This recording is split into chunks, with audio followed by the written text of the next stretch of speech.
I am leaving tomorrow, actually.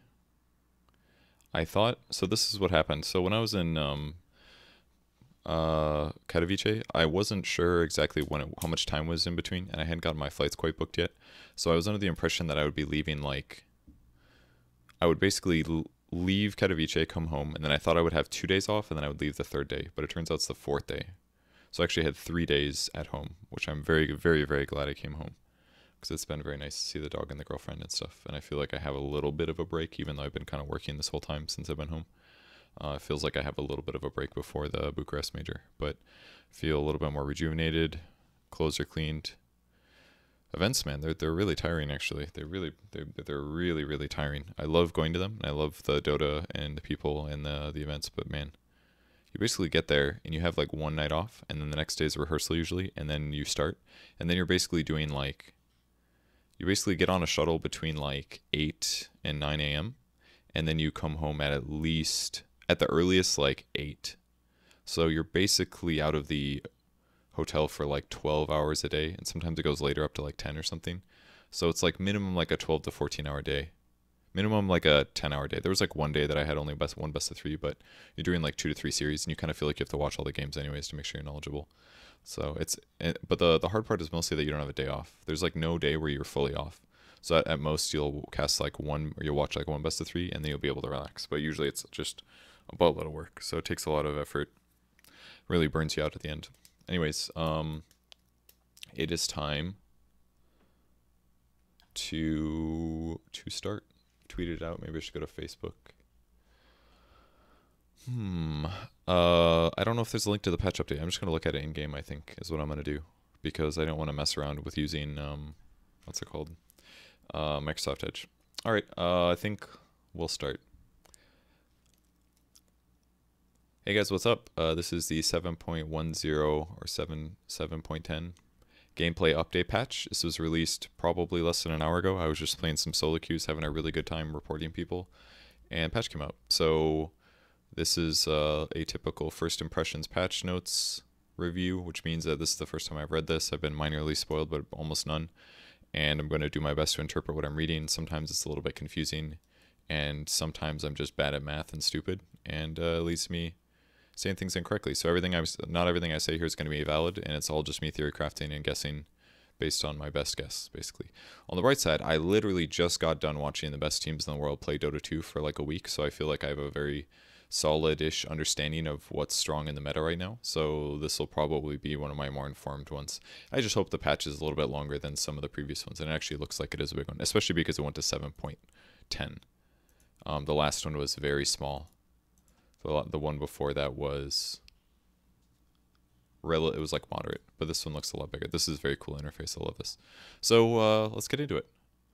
Thanks for coming to watch. Okay. Enable Dark Willow in Captain's Mode. This is the one thing that I was spoiled on. FEMad tweeted about it. So my current thoughts of Dark Willow. I haven't played her much at all. I played her twice. The second time I played her was actually last night. I think she is very good right now, but I'm not sure. We will see how truly OP she is. I think she is a very good mid hero. I think she's like an amazing hero if you snowball really hard. I think if you're playing from behind, she's not the greatest.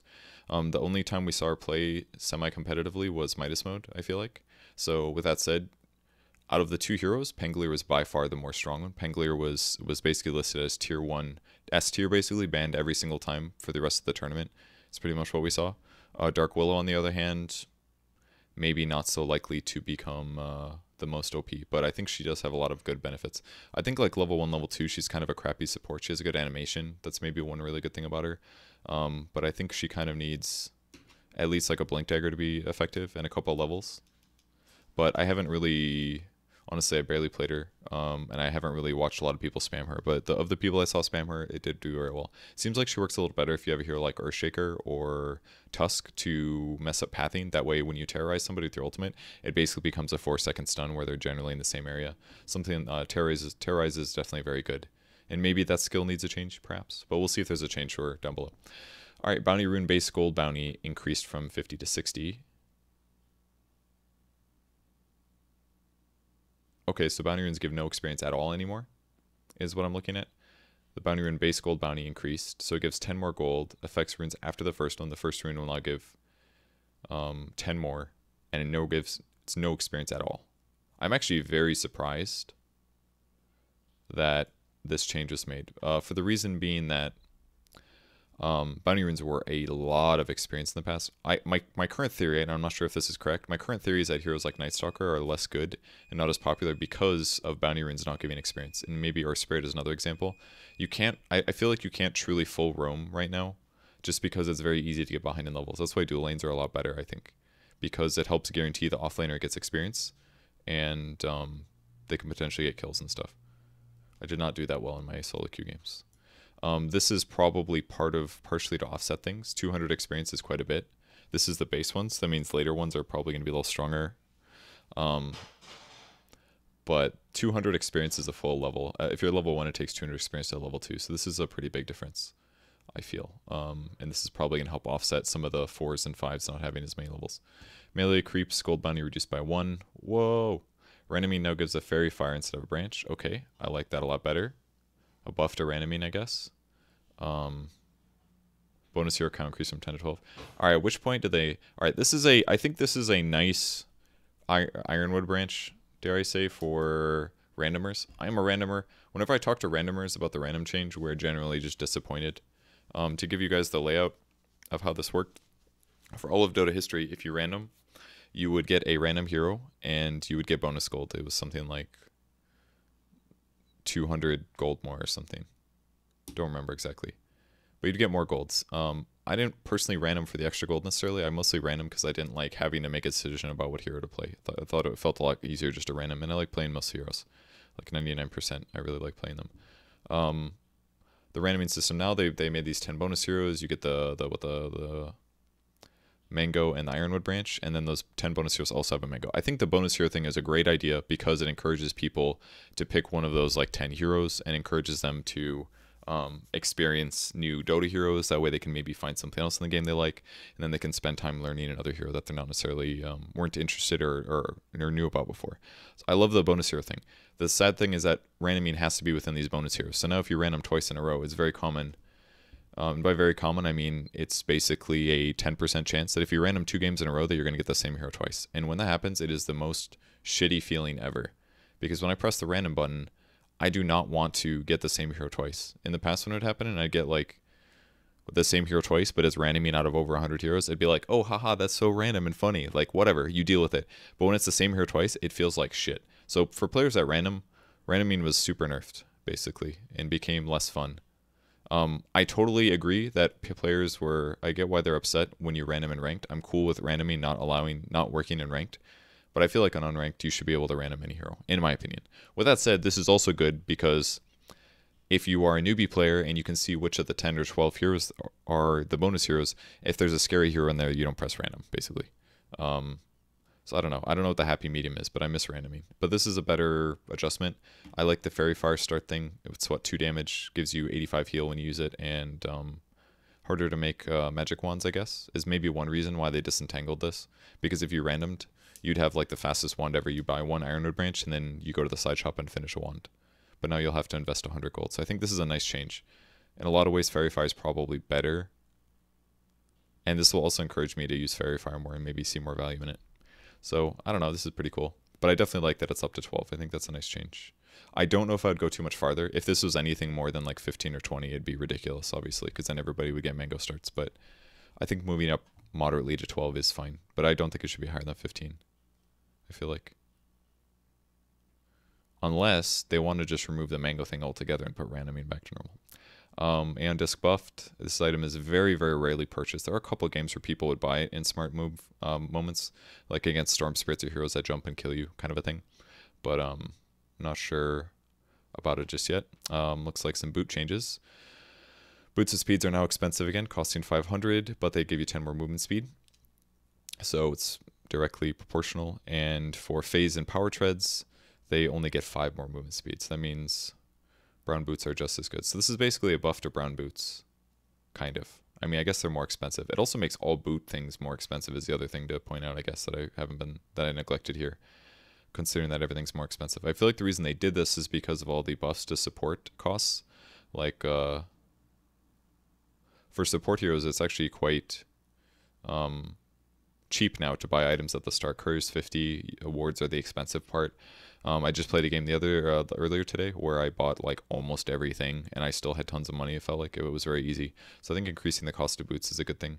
And also increasing the base movement speed of what boots give you, I think is also really good, just because it doesn't force you to have to necessarily get tranquils as often. Because if tranquils is like 90 movement speed or something insane like that, like you basically can't not upgrade to tranquil boots if you need movement speed at all, even if you don't need these other boot options.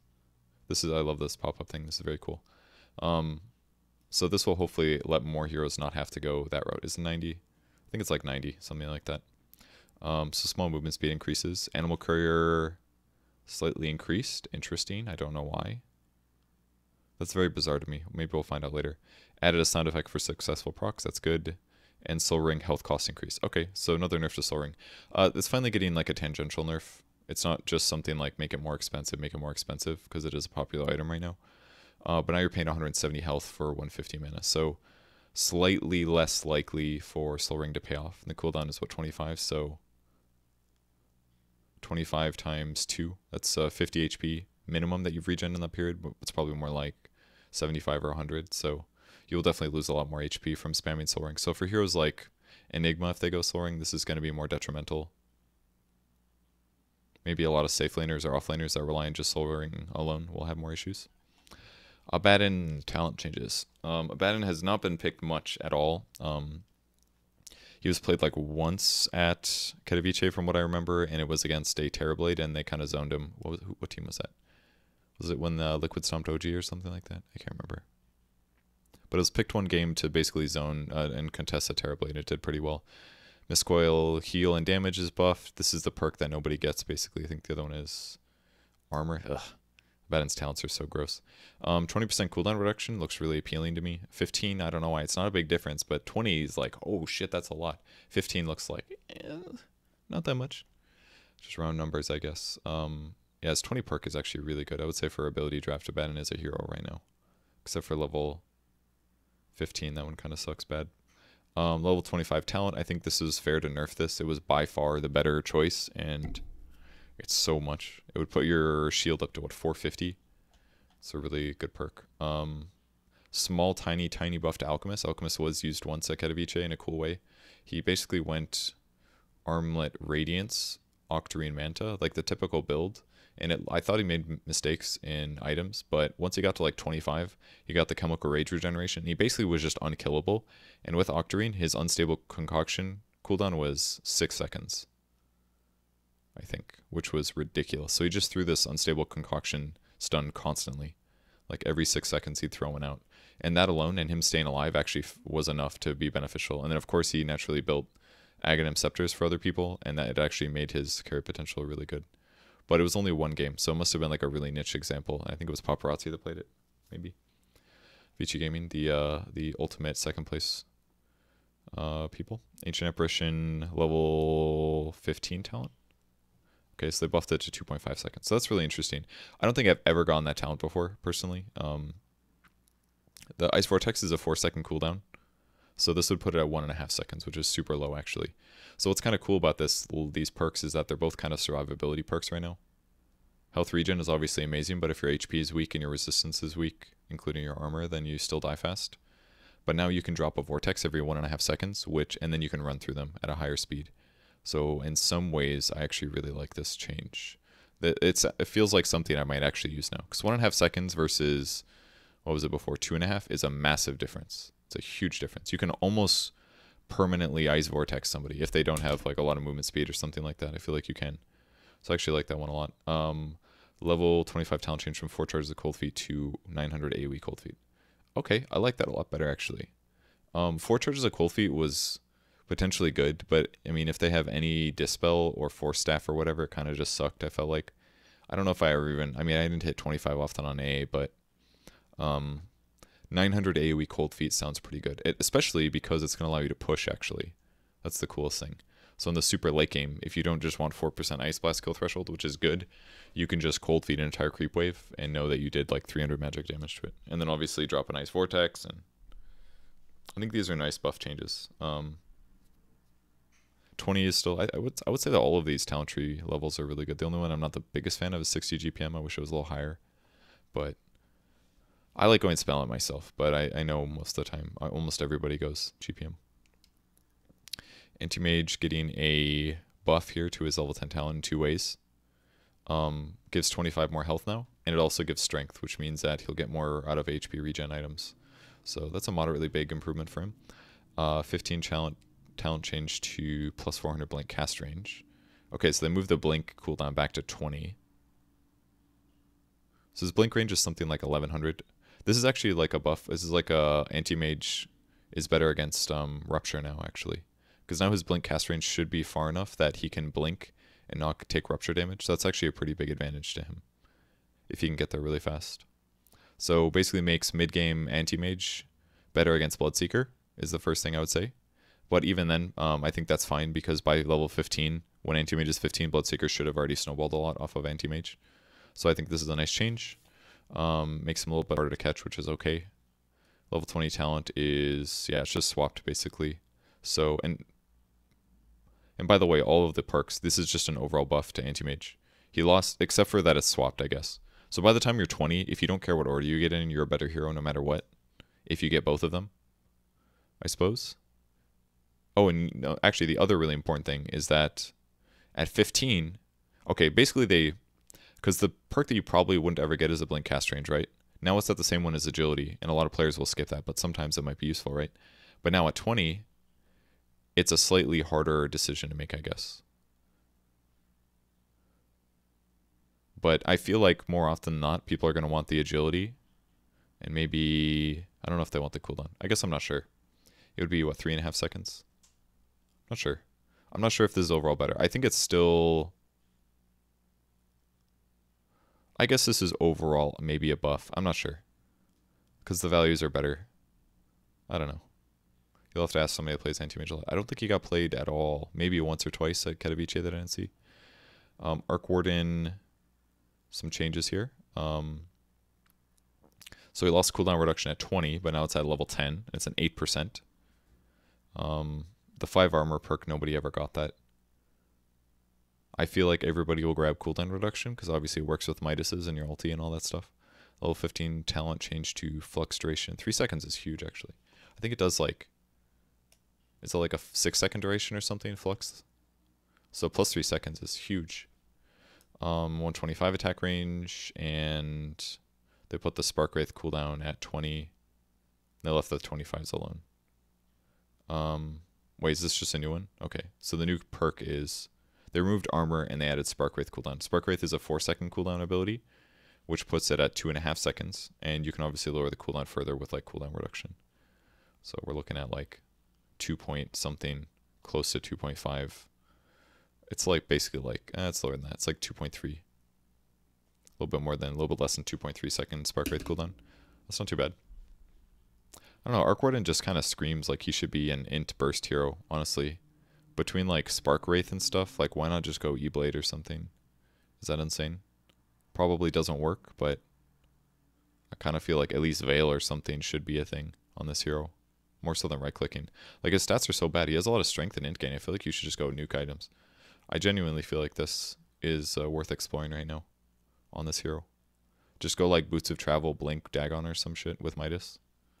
Just blink around fighting all the time and nuking people. Maybe get a Kaya. Is that worth it?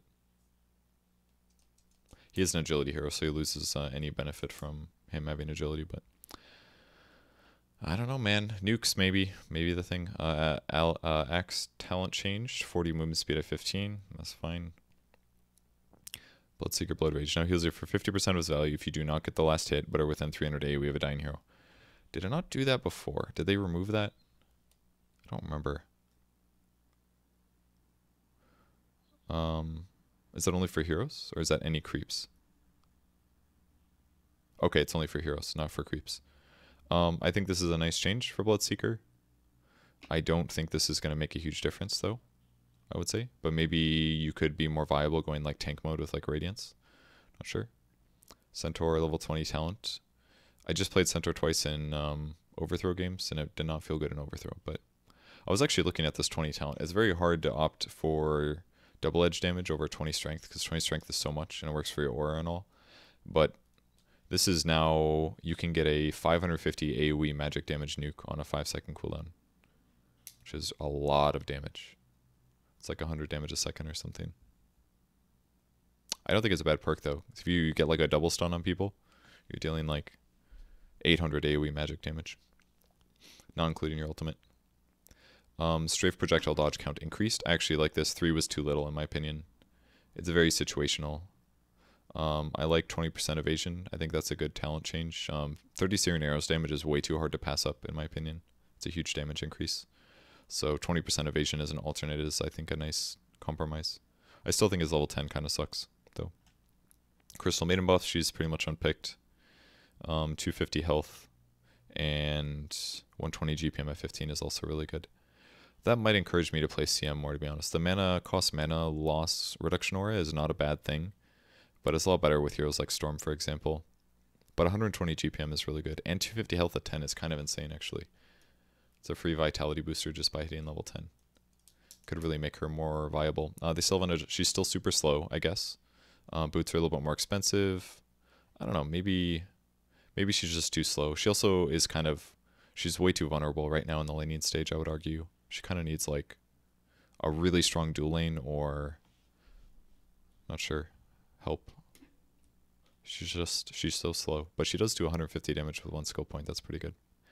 Darkseer, level 20 talent increased from AoE, increased the AoE of the AoE surge. Darkseer got played a little bit, but not much. I didn't see if he got that or not. I don't remember how parallel wall works.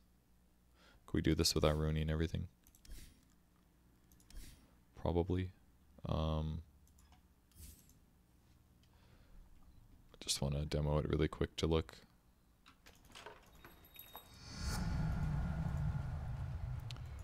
Damage. This is pretty big. So it'd surge every hero. Can you cast it behind you? No. You can't. You have to turn. I mean, this is...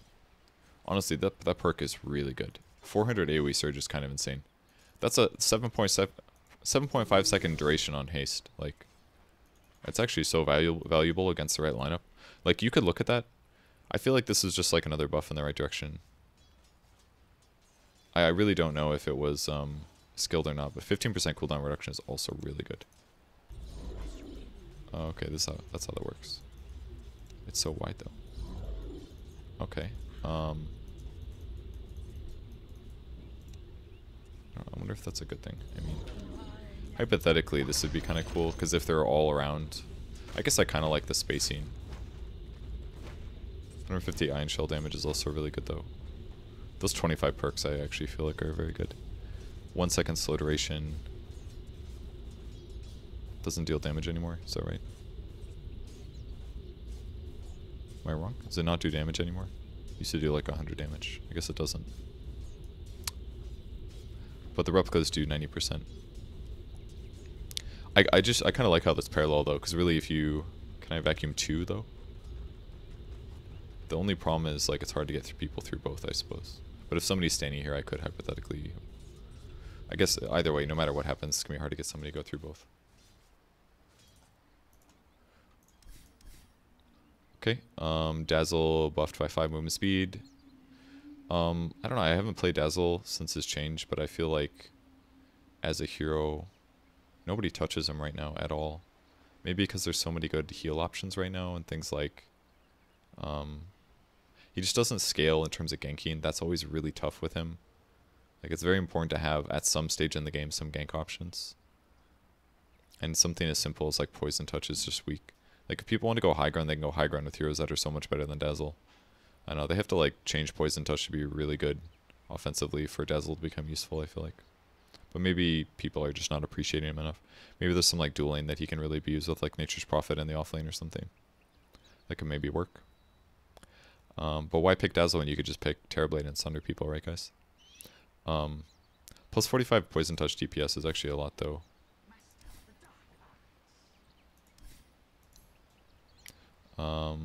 Damage-wise... does 40, so you could do 85 for 7 seconds. That's a shitload, physical wise. It's not bad. This other one is movement speed. I could see myself sometimes grabbing that because the damage increases so much.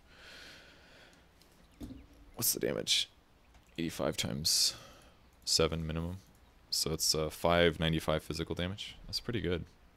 Could certainly make like Carry Dazzle a little bit better too, actually. Carry Dazzle buffs, I guess.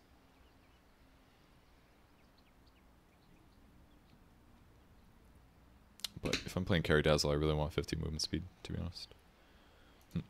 No! Where you at, Doom? I guess I'm slightly surprised to see a Doom buff. Doom has been nerfed for agility draft, or ability draft now. He has no more 25 movement speed perk. They're both based on Scorched Earth. That's kind of interesting, actually, that they're both based on the same skill. Now, this is very Heroes of the Storm right here, actually. This is basically exactly how talents and skill things work in Heroes of the Storm, is you have to pick with, from what I remember, you have to basically pick between, maybe it's not always like this, but this is what I remember from playing like 2 years ago, is you'd have to pick between 2 different ways to upgrade the same skill. 16% is huge for movement speed. Almost everybody would still grab the Doom damage and heal, I feel like, is what would happen. Okay, and it give you 14% movement speed. Now it can give you 30. That's insane. 30% movement speed buff for 16 seconds. 30 is insane. He is a little bit of a slow hero, and you're kind of forced to go like phase and drum, but maybe you can skip one of those items now. I don't know if you would want to. Drum is actually perfect on Doom in almost every way in what it does. He doesn't really need agility that much because he's a strength hero. He gets strength for HP, he gets int for mana, and it gives him mana regen. And he can activate the drum charge to run fast and attack fast in a short period of time, which is exactly what you need. Activate drum when you use Scorched Earth and when you doom somebody to chase them down. It's like perfect. But adding another 16% movement speed is insane. You'd be so fast here. Wonder if that's worth it. Not sure. Dragonite was one of the top tier heroes of the tournament. He was tier 1 by like 3/4 of the way through, but towards the end he was probably tier 1.5. He was still very valued, but he wasn't like top tier. The big nerfs will come to like Gyro TB, maybe like Bane, who else? Elder Titan, Bounty Hunter, things like heroes like that. So small agility gain reduction. I actually expected this. I thought they would change this talent. I thought the 30 attack speed at 10 and the 35 damage at 15 was too good to make him a strong carry with just like BKB. I didn't expect them to completely remove the level 10 talent attack speed. I think that's pretty strong. But 2 mana regen or another minus 20% breathe fire damage. My dog would like to say hello. And thus, I will use a treat to force her to say hello. Come here. Good girl. She's a nice little dog. That's a dog break here. Dog break. Alright, come back from where I know you want it. Okay, good girl. Okay, come back for some more. Okay. Want some more? Alright, 2 more pieces. Here you go. Okay. Good girl. Yes, perfect timing. Alright, I don't have that many treats left. I gave her way too many the other day. Oh, you want some more treats now, huh? Give you 1 treat, now you're just a treat fiend? Give you a whole treat, and she's like, give me another treat. Put the pot filter back. Okay. Agility gain nerf is not... I didn't realize his agility gain was so good. 2.2 is really good for a strength hero, I feel like. I mean, in the long run... Ooh, how do I even check his stats? Here we are. Yeah, 2.2 is really good, actually. So slightly less armor over time. Every 10 levels, that's what, 2 agility. It's not much.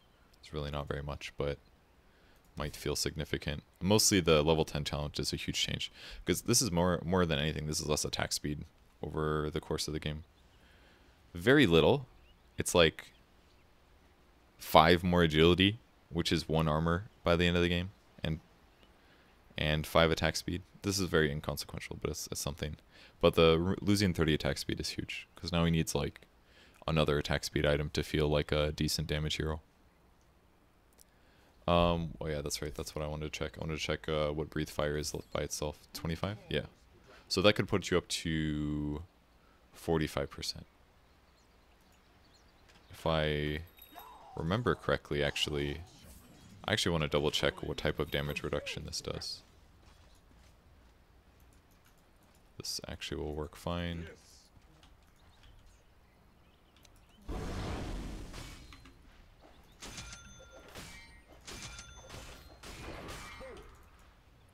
Okay, so that was correct. It does 75 pure damage, so this is physical based. When I always expected the damage reduction name to be different, I guess. Then, let's get this man like a heart or something.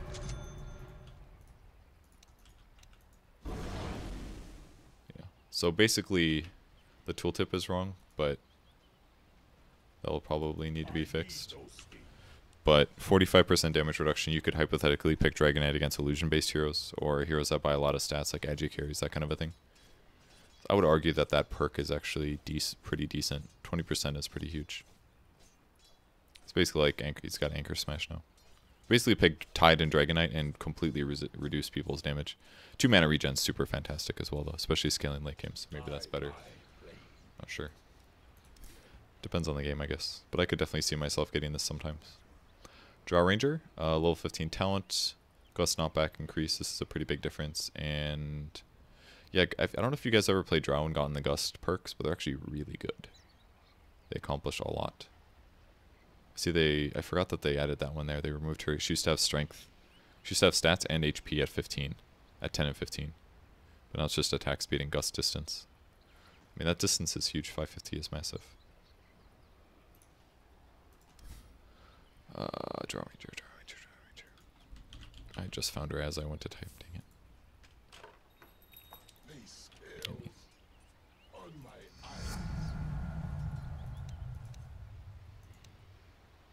This perk is actually so good, but 50% is also amazing. So let me get this straight. I mean, that's kind of insane, honestly. What if he's not as far? So it pushes him the extent. I mean, it's actually... I don't know, that's pretty good. That's a really good perk, I think. Kind of gives you 2 options, right? Because you're obviously going to go Hurricane Pike. Maybe this will allow you to not have to buy Hurricane Pike every game.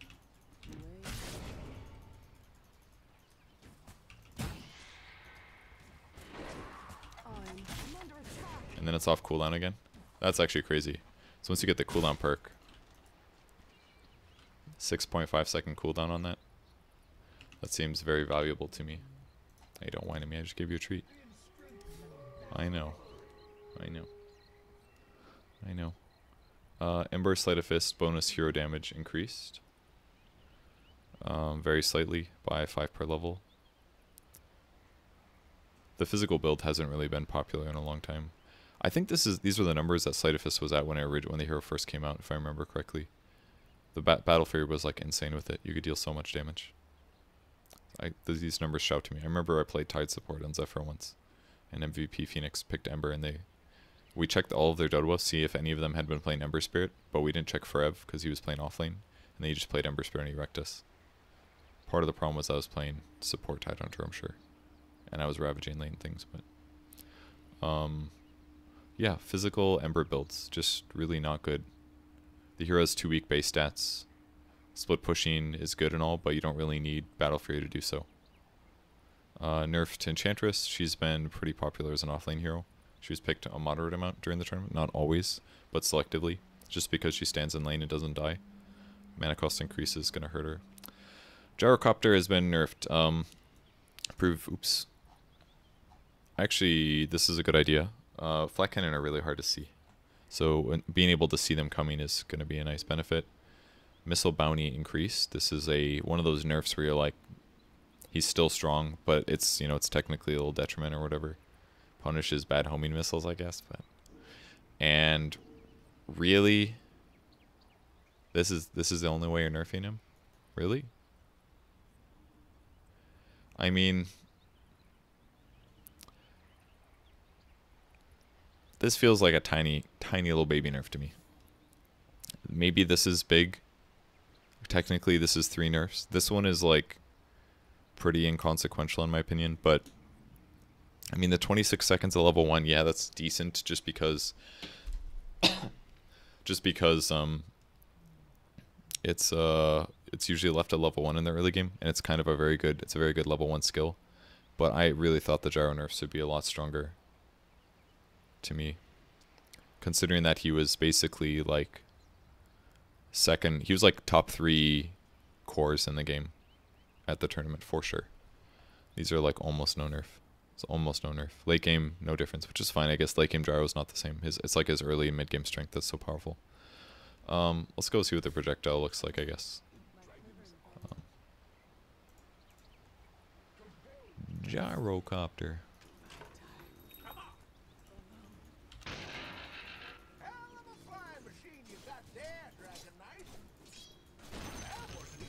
Okay, that's good. Yeah, it shows their projectile a little bit better.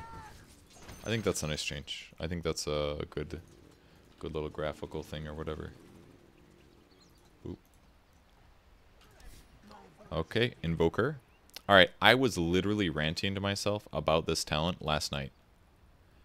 I think yesterday. The day before, I don't remember. Blitz talked about this Tornado Lift build, right? And the way that it works is you go heavy into Quas, you go like Phase Boots, Urn, mid lane, and then you get a Meteor Hammer. And the thought is that you use Tornado to disable them so you can cast Meteor Hammer. It's a cool build, right? And I was looking at the level 10 perk, because Will kept mentioning you get the Tornado Lift Time perk. So I was like, alright, I get the Tornado Lift Time, and I kept grabbing it. But what's so stupid? Let's just take a little look over here. Take a little look at Tornado. See the lift time? The previous perk was 0.3 seconds.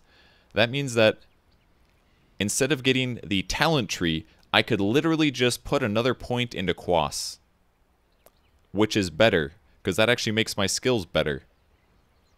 It was like the shittiest perk in the whole game. I realized that like 2 days ago. This one perk was equivalent to getting an extra Quas. It was so bad. So bad. Why would you ever get this? 30 meteor damage? Yeah, I think I'll take that. That's literally 2 points. Like look at Chaos Meteor here. Look how much it scales by. It gets 17.5 damage per level of Exhort. Not to mention that the burn damage per second goes up. Which I guess is part of that, right? Because that burns for 3, so that's like 3.5, 9.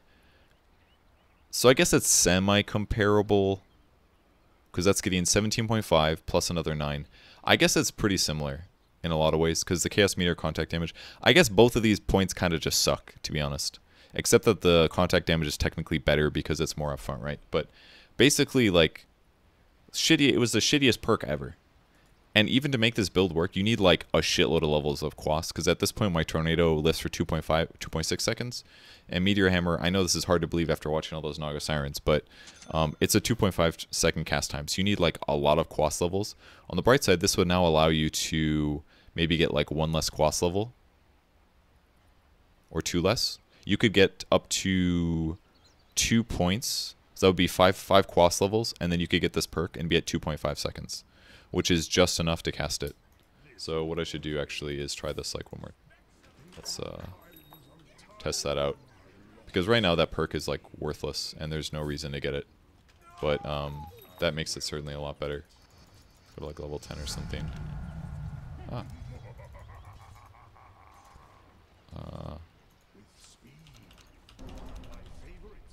So I need what, 2 more?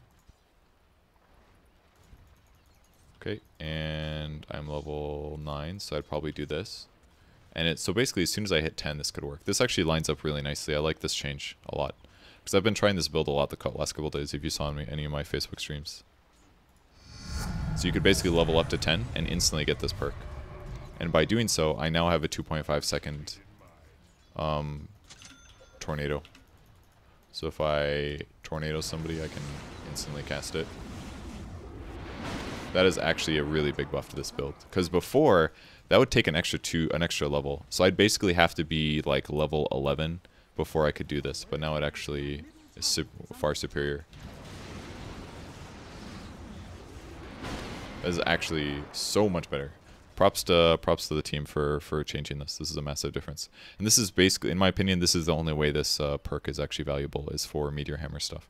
Somebody else figured this build out. Let me see, what's his name? They played it. He's on 5 Anchors and Sea Captain. I watched the stream the other day. His name is Topson, and he plays mid, and he does this build. It was really cool. Tried really hard to be good at it, but I'm bad, so it didn't work out so good. But you could basically get like, I could basically, with this build now, you can leave your Quas at 5 and move on with your life, which is nice. So that's cool. Very cool change. I know that might seem like too much time spent on this perk. Well, this is literally, God, I hate this. I don't know why it does this. But this is literally very important that this happened. And for the context of the Quas Wex build, it's a massive buff to that. And that build kind of sucks anyway. So, I look forward to practicing more and feeding more, because almost every time I play Invoker, it does not go well. This perk also sucks, the 15 one. I actually looked at it on Dotabuff the other day, and the win rate for getting +1 Forge Spirit summoned is like, it is ridiculous. It's not even close. It's like a 8% advantage or something for the average player that goes Forge Spirit over Cold Snap. Cold Snap does not let you win, which is also valid how bad that perk was. Like, I mean, I get why Invoker had so many shit perks, because like the hero was just really strong or whatever, but Cold Snap duration is 5 here. Every Quas level gives me 0.5 seconds, so that perk at 15 would basically elongate it by 3 Quas levels worth of Cold Snap, but if I can increase the duration by 2.5 seconds, that's insane, actually. Like, this build is actually going to be so much better now with these 2 changes, in my opinion. Because what happens is it doesn't have long-term longevity, because you get to this point where like you just don't really do that much anymore. It's like EMP Tornado, Cold Snap. Yes, sometimes you'll Meteor Hammer guy, but you don't right click very hard. But if you can Cold Snap somebody for like 7.5 seconds or something, like let's get up to like level 15. Let's say that I stop getting levels of Quas and I start going into other stuff. I mean, maybe it'd be worth going all the way for it, but I don't know, we'll do like this or something. Like 7.5 second of Cold Snap is really good, I think. If they don't have a Manta or Dispel or literally any defensive capabilities. But, I don't know. Big buffs to Quas Wex Invoker. Very nice changes. And Cataclysm Sunstrike spawn distance is now slightly closer to each target. This is a small difference, but, oh, I didn't realize it was range, or it was random. Maybe it's better now. Invoker was actually played at Katowice a few times. He did really well when he was picked, actually, from what I remember. But it was definitely a situational pick, and it was like kind of a some teams sort of thing. Some teams used it really well. Which team did? Fnatic did a really good Invoker. That was Abed, obviously. You guys know he's good, but they did Quas Exhort, obviously, and they had a very gank-heavy team, so there's a lot of Sunstrikes and stuff. Pretty typical. But I'd love to see more Quas Wex Invoker. In fact, I'm going to probably play more and try to make a good game out of it. Io has been buffed. He was played at Katowice. He was banned against some teams very heavily, like against Liquid, I think. 2 seconds duration, I think, is actually really nice for the fact that it basically means that if you're overcharging and healing yourself, there won't be a moment where you can't retether. Because if the cooldown's 12 and it lasts 12 and you tether somebody, then the tether, you might not be able to retether the person in time, but now because there's overlap, you can keep tethered to the same guy repeatedly, which is kind of cool. It also means, actually, and this is also potentially abusive, if you gank at the right time, you can hit somebody with a tether slow, and instantly, as soon as it's over, cast it again. I guess technically you could do that before if you timed it, but now there's a bigger window, which is kind of a cool change. But ultimately, you can actually do that at all levels, really, if you think about it. Even early game. Not that people really care much about tether slow early on. Man, can't believe that used to stun. That shit was good. Okay, let's move on. Jakiro was picked a little bit, but not much. Level 10 talent buff slightly. Level 15 talent. I'm kind of surprised to see the experience game buffed, I guess, because that is his preferred perk for almost all players, but 30% is pretty solid.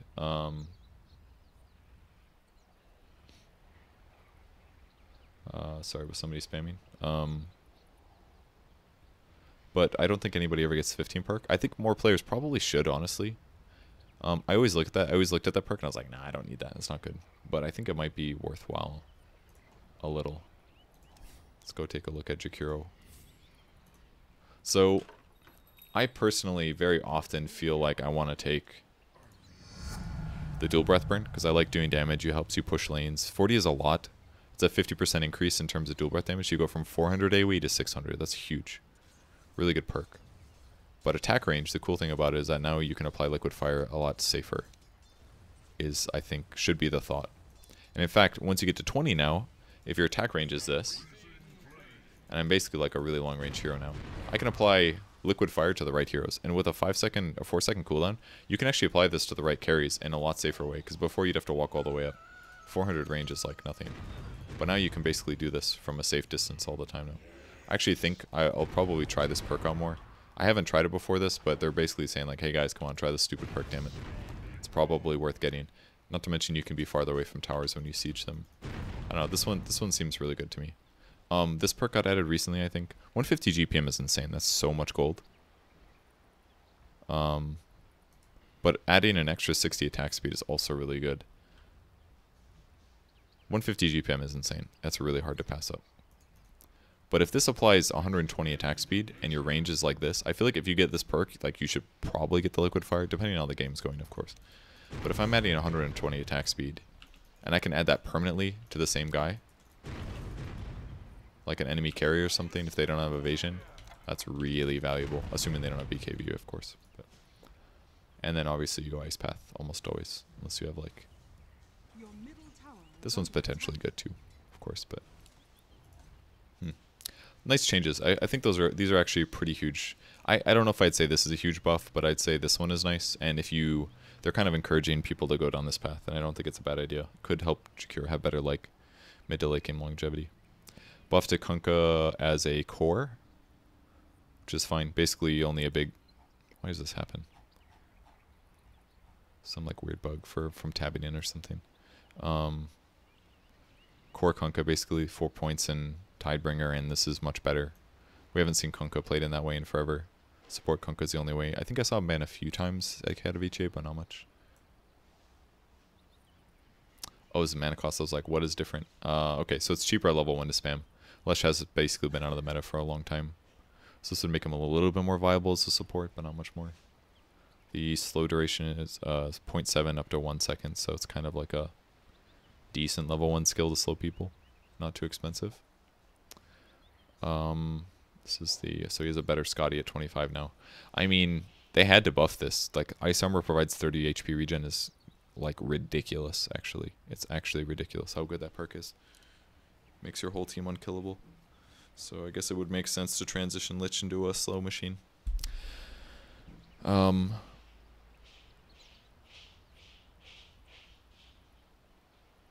Lina, level 10 talent. Cast range increase, still small Lina support buff. Lina was played once mid at Katowice that I remember. Basically buff on all sides. Damage perk buff, HP at 15. That's starting to become a ridiculous amount of health actually. Whenever I play support Lina, I always get the Light Strike Array damage perk because it makes your Light Strike Array, like it makes your damage just so much higher, but wow, just a lot of buffs to her. I feel like it is more likely, I don't know if she'd become a mid faster than she becomes a support, probably though. I feel like Lina's support is, it's if you get behind she's really bad, but if you're snowballing, she's like very boom or bust in both ways I guess. 350 health is so much though.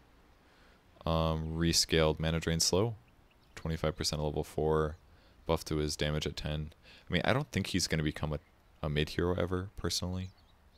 So I don't know, these damage perks just seem so like weird to me. I don't think, like it's so hard to like, even with like these talent trees of like 90 damage.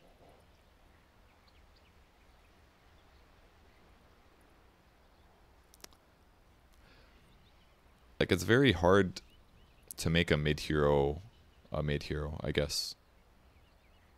Lion maybe could make it. I mean, maybe this is just encouraging more supports to grab it.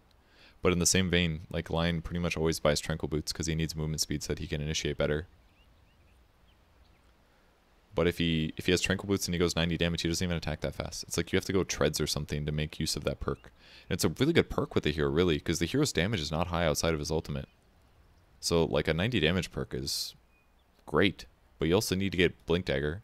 Treads is far more expensive than Tranquils is by like 400 gold or something like that. And then if you have Treads online, you're really slow because your hero is like 290 movement speed or something like that. Pretty sure. Like 290 movement speed. Level up to like 10 or something. Yeah, I can get the 90 damage perk. But like... Tranquils is 90 movement speed, Treads is 50. Like, did they not? Okay, so these got a 5 movement speed difference. Which basically means that Treads and Phase are the same movement speed wise. I don't know, man. It's just like... Maybe you can go like Wand into Treads or something, but you still need to get Blink. Like, this is a shitload of damage by all means. Maybe this is worthwhile. Because it's basically a permanent double damage, is what we're looking at here. Permanent double damage at level. Not permanent, of course, but... I don't know.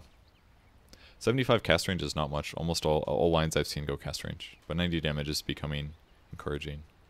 But it just doesn't seem like it's worth it when everybody's running around with Tranquil Boots. Like, is my attack speed? It's like... It's not great. And he's got really bad agility gain, so you'd have to buy attack speed to make this worthwhile. I guess in combat, I'm only 15 slower this way. This is maybe a little encouraging. But outside of combat, obviously, Tranquils are far better.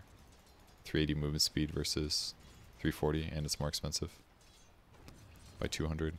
I don't know. Maybe it's worth exploring more. That's a lot of damage. 120 GPM at 15 is really good too. That could maybe encourage more Lion. Maybe Lion mid is in the cards, guys. Who knows? Probably not. His base stats are pretty crappy, actually. Just, oh wait, I can do it this way. 520. I guess his damage isn't bad. 50 is not terrible. I don't know, maybe he can mid. It'd be fun to see.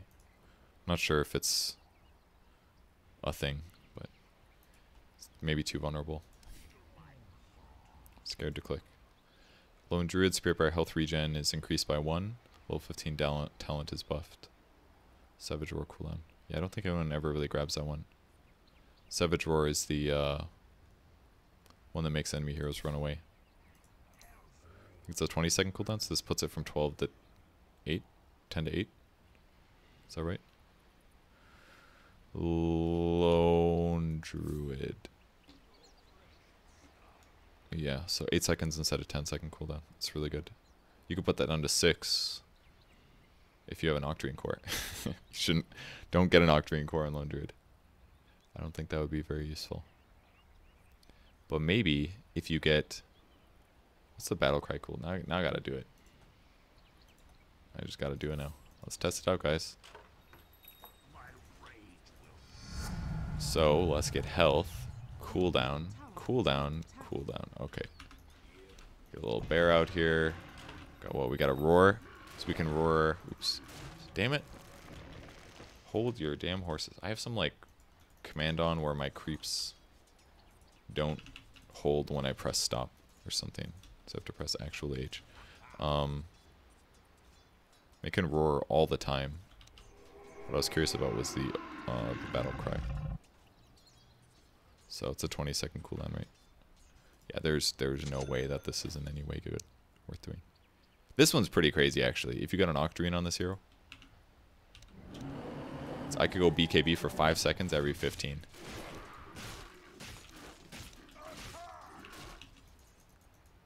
And then I can roar like all the time.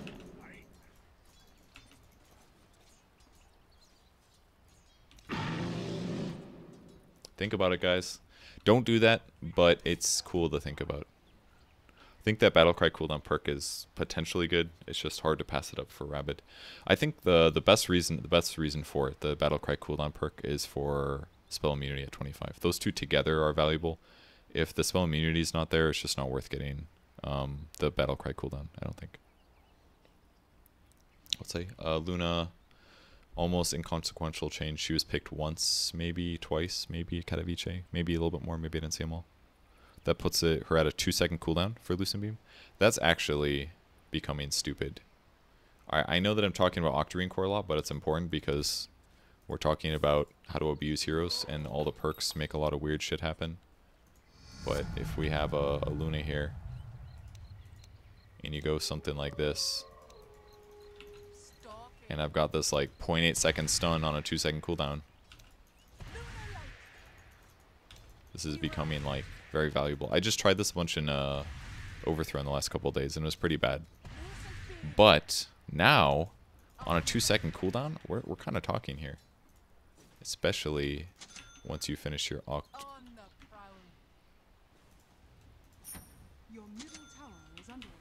Alright, there's a patch or something is what's happening. There's a new patch, so I probably can't test this, but that would put you at 1.5 second cooldown. That means 0.8 stun duration and 0.7 unstunned, which is kind of insane. This actually really sucks that I can't finish it, because I wanted to see what it looked like.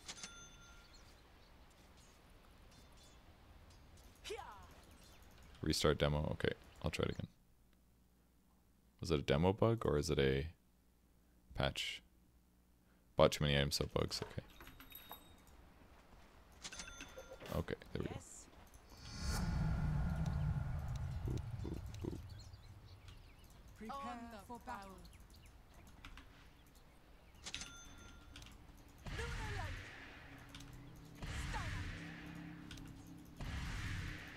This is kind of crazy, really.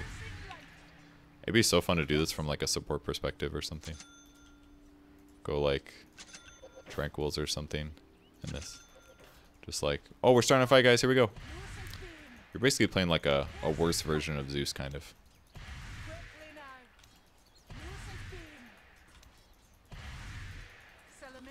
I guarantee we're going to see this in like Overthrow like all the time now. Maybe it's better to do it. I don't think you should rush Octarine probably, but maybe do this with like Kaya or something. Maybe that's not good. It's kind of hard to say. Aether Lens is probably not valuable though. I think I would skip that if I did this build. So I would need something that does something faster, like an item that actually accomplishes things. This is a pretty big change though. Potentially abusable now, the nuke build. That was really what was holding it back, actually. I really felt that when I tried it in Overthrow. It was like, if I get once I get an Octarine, it's a 3-second cooldown on Lucent Beam, and it goes down to 2.25, which is like good. So that was like, okay, so with the perk and an Octarine core, I was at 2.25 seconds. Now with that perk, without an Octarine core, I'm at 2 seconds. So it's just way better instantly. And now if you get Octarine core, it's like at ridiculous levels. So this is actually, I would say, a very big change. A really big change to the hero. I would argue that there are maybe even some times where it's valuable to get this as a core Luna, regardless of you going Lucent Beam focused. Because if we're talking about a 2-second cooldown on Lucent Beam on a 0.8 second stun, you could definitely fit that into your rotation to interrupt channeling spells, cancel TPs. Like literally people can't TP away from you anymore if they have vision, if you have vision of them. Like, that sounds potentially valuable. Lycan nerfed. He was not picked very much at the tournament. He was banned a little bit. He just didn't. He saw some play at the start, but kind of just phased out right away. Still nerfed again though. I think that's a little surprising. I would guess that this is because people were looking at his win rate still, and it was still really high. Because I think the last couple, did he even get strong nerfs before? Where do I have to go to read the? Where did I see that? There was like, I just saw that a moment ago. That I saw like recent changes. Maybe that's because it's the same skill or something. But I feel like Lycan's base damage being reduced by 3 is okay. Magnus base strength increased by 1. So 20 more HP, 1 more damage. Level 25 talent increased. Sorry, I'm changing my headset battery. Probably for no reason, because I'm not really hearing much anyways. Damn it. There we go. 1 second. Feels a lot better than 0.75, I must say. What's the other one? 20% in power damage cleave. That's pretty good.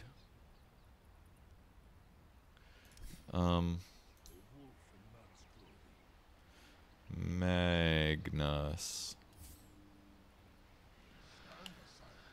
4.75, and there's refresher shards in the game. I don't know, that feels really good late game. I must say, I don't really miss the days of like Magnus being like the OP teamfight hero. I don't think those were necessarily the most fun things, but Magnus is just kind of, I feel like he needs a rework or something. The issue with the hero is like you can't buff him. Kind of feels like trying to force mid line to work. Like if you want Magnus to work in drafts, you have to combo him with some like melee hero that benefits from empower, or maybe some range hero that benefits from empower damage. But the issue is like it like limits his ability to be cool himself and to be balanced or to be strong in other ways, because he's always just picked to like amplify other heroes and land stuns. So it's like it's just about like him RPing people and like helping your melee hero come in and kill everybody, I guess. Like I kind of wish that Empower was like a passive again. Was it always like that? Can't remember if it was a passive or it was also an active that you would cast on somebody. Can't remember. In Dota 1, it was a long time ago. It used to look like a bloody claw or something like that. Like it's cool that he gets the cleave in my opinion, but in the same vein, like you don't necessarily want to increase your right click damage solely. I don't know. I think it's gonna be a while until Magnus gets there, I guess. I don't feel like he doesn't really contribute much in a dual lane. He's not super strong level 1. He can get zoned really easily. Like he can skewer people, but that's like his only trick kind of, other than like shockwave spamming. I don't know if he's there yet. Mirana's Starfall mana cost is heavily buffed, level 180. This is actually a really, level 1 Starfall sucks to cast, so this is a nice change, I think. Even like the level 2 is where it starts making sense. This overall a nice change. Level 25 talent changed, minus 80. So that is extremely low. Mirana was picked a little bit, I think, but maybe only like once or twice. So that puts her ultimate down to a 20-second cooldown. That means it has 15-second uptime and 5-second downtime, which is kind of insane. I actually feel like that is worth buying to me at 25. Plus 2 multi-shot Sacred Arrows is really good by all means, because you could arrow like 2 heroes and win a game. But you could also just be invisible. Your whole team could just be invisible all the time. Literally all the time. That seems OP to me. I don't know, guys. Is that OP? You can get an Octarine core and it's constantly on cooldown as soon as it ends. That feels real strong to me. Magnus didn't have Skiri had passive cleave, yeah. Yeah. He always had Empower just without the cleave rolled into it. So would Empower give you damage and then cleave was his passive? I don't remember. I do remember that he didn't have Skewer, now that you mention it. But I do not. I seem to remember he had like Shockwave and 2 passives or something. I guess it was Empower and cleave. Yeah, I think that's what it was. Okay. This is a maybe irrelevant change. I don't know, Mirana doesn't feel amazing right now, I guess. Probably hurts a lot that creep spawn later. And she's also very easy to trade hits with. Leap doesn't dodge projectiles anymore, so she basically has nothing good going for her in the early game, unless you have a support setting up your arrow for you, is what it feels like. But as a support, she's like, I would say really bad right now. Really, really bad. Doesn't have a mana pool. Can't dodge projectiles like stuns. Has weak HP, damage, level 1. Can't even arrow a neutral until 1 minute into the game. She's just a shit hero. I think the only way it works is if you play her like solo mid or something, or as a carry. But as an offlane, I don't think she's close to ready, maybe. She's core only right now, support, there's no way. There's no way she's that great as a support. Monkey King base damage increased. This guy actually sucked so bad, in my opinion, for a while, outside of core Monkey King.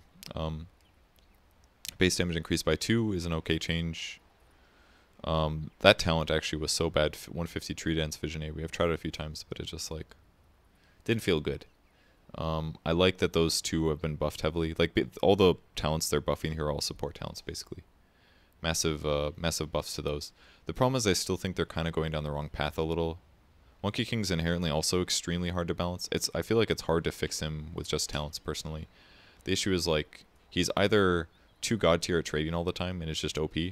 Like, because if you snowball in this hero, he's insane, right? But if you're behind, this hero's pretty bad outside of vision. So, like, if you're not playing in a pro team, this hero actually just is not fun to play. It just feels like you want to die all the time because he doesn't do anything other than, like, split push and, like, is evasive. 300 vision AoE is pretty big though. I would say that's certainly helpful, I guess. Where are you at, Monkey Man?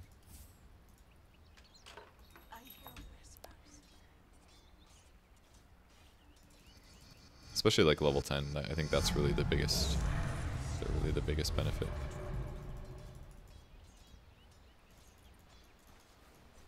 Guess that's all daytime or whatever, so my icons are a little busted. I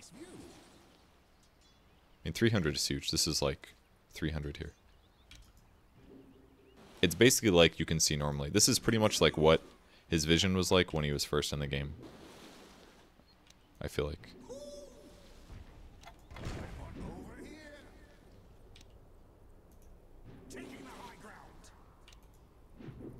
This is I think this is a really nice change. I feel like there could be some justification to skilling this, even if you're a core. Just because it's going to help you ganking a lot. Cast range at the other one. Let's see how that one feels. I feel like that's going to be really, really amazing. I actually hated this perk level 2. I mean, both of these felt like a one-sided obvious decision. You either get attack speed or you get the... But even that as a support, I feel like you always go attack speed as well. But this vision AoE might... That's so much now that it probably is worth getting. But 600 cast range is insane. The Jingu Mastery damage, I wasn't the biggest fan of. It's okay, but it's not like so amazing that it's worth getting as a support in my opinion. But now, if our cast range is actually ridiculous, you're actually just like Supermaning across the entire map. This is like kind of insane. This might actually make the hero worth playing a little. But it's more of like a late game trans. This is actually incredible how far you can jump now. This actually feels a little OP, which is good because the hero does not have any OP-ness unless you're playing core and you're farming and actually getting items. Just confused. So this is basically how you jump around really fast. Oh, you need to run? Okay. Quickly click on a tree. You can actually go so far so fast. But with that said, like, outside of... I like the 15 perk way better. That one is really good. He's going to be hard to catch, but the thing is once you catch Monkey King, he dies instantly. Usually, because his stat gains... Like, his stat gain's actually really good, but that's the thing, you got to get levels on the hero. And you have, like, no armor at the start of the game. So... He's kind of just like a really shit level 1 hero. Maybe they need to increase the slow of Primal Spring or something. Like the whole fact that they can hear you coming with Primal Spring kind of makes it kind of crappy, I feel like. Because it's really hard to get like a full duration land. It does a lot of damage, I guess, but you basically have to set it up with another disable, otherwise they know you're coming. I don't know. It just feels bad to me right now. I would definitely agree that he's kind of a better version of Anti-Mage in a lot of ways right now with like the Battle Fairy build. Definitely feels pretty solid. But I don't think this will solve... I feel like these perks solve mid-game Monkey King support, but I don't know if it solves early game him. Early game Monkey King support, so I don't know. Not sold on this quite yet. Morphling. Morph can now be toggled to go back and forth from the original target until the duration runs out. That's disgusting, I feel like. Let's see exactly what this means. So, based on the recent buffs, this is kind of insane sounding to me. Where's our axe at? Are you over here, axe? There you go. So the reason this is kind of silly is because this doesn't cost more mana. This is actually insane. So basically what I can do is like waveform in, turn back. I guess he has to skill abilities or something. But like if I'm ever about to take danger, I just turn into him to tank is what you could do. I think ultimately this is a for the benefit of this ability being fun to use and cool. I think this is a nice change. Because prior, what would happen is, this is basically what you would do. Let's get like one of these. I'd be like, alright, I'm initiating, gonna wait for a man, do this, and then I need more mana. Treads, switch to that. Let's get like one of these, and let's just buy like a Lincoln Sphere. Let's solve my, or press refresh. Oh, let's try this again. Fortunately, I cannot do this until this duration runs out. But you'd basically turn into somebody, and you would cast their spells, and then you turn back. Is usually what would happen. You do like this, and you turn back, and it's over, right? But now, if he's about to cast spells on me, I can turn back again and cast another one. So you can basically utilize their abilities. You're kind of like you're genuinely like Rubik now. And the other cool thing is that, what's honestly the most disgusting part of this, I feel like, is that you can use it to take no damage. I think that's the part that kind of makes me uncomfortable. No.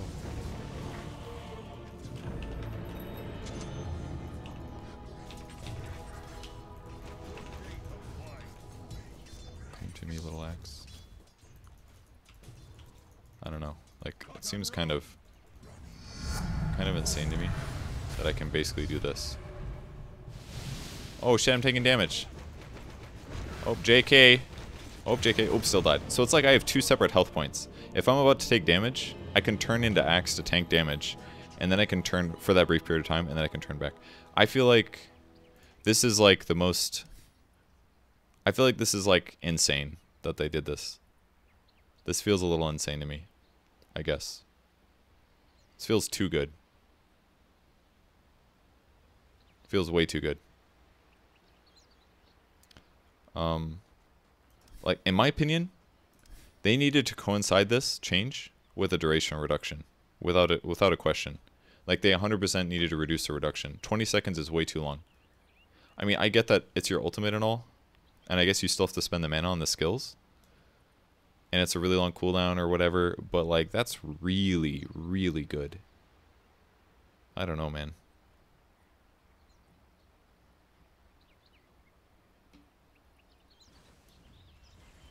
Yeah, I know it's a huge cooldown, but it's, on paper, it's so abusive. It's like, I can morph into a guy,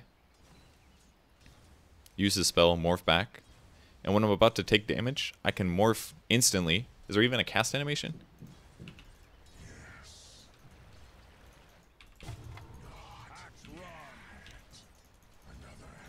Like, it's instant.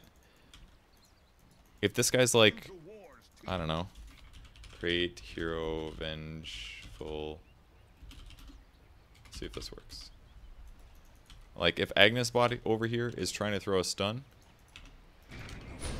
Alright, I have a Lincoln Sphere, so that one didn't work, but like, let's be real. Oh shit, I'm about to take damage. Oops, that one didn't work. My duration ran out.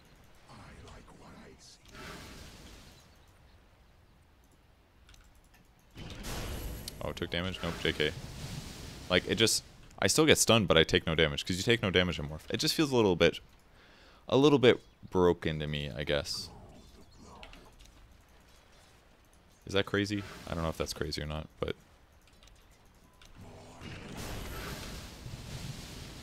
And then, yeah, attack a bunch, and attack a bunch. Alright, this is a really long cooldown. Wait, is it...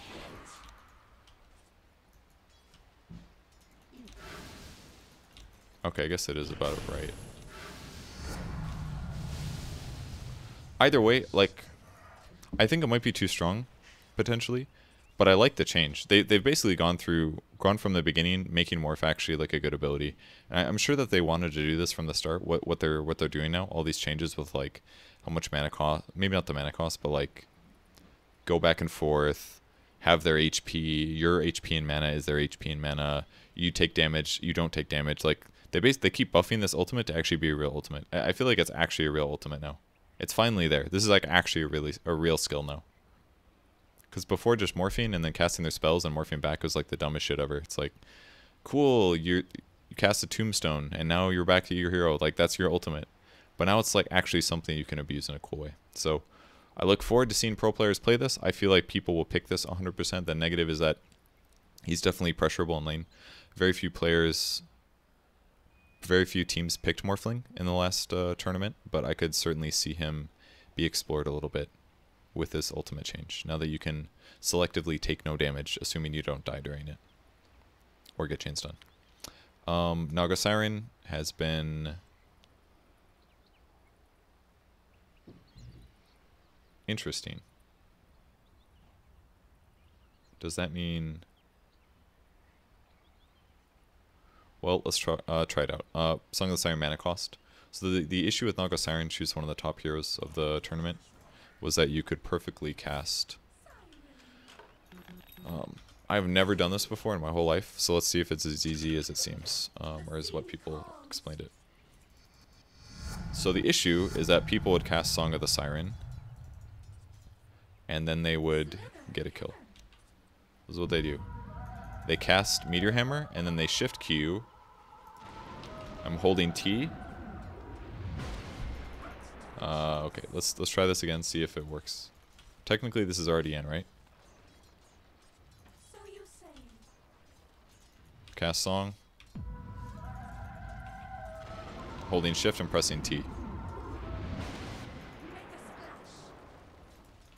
I'm very confused. It still works. What's different? You song people, they're all grouped up. You cast Meteor Hammer, you hold Shift, you press T, you take my hands off the keyboard. Look, it hits. I don't know. I know there was some consistency where sometimes it wouldn't land. But I'm actually very surprised to see that this wasn't changed in any way. Why does this still land? Oh, they can BKB now? Could you... Okay, they couldn't BKB before?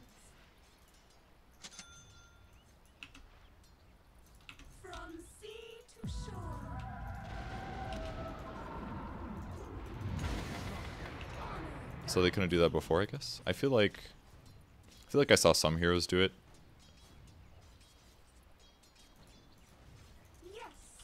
They could always BKB? You could have BKB'd.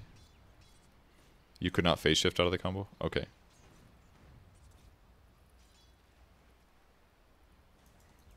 Was it buffed?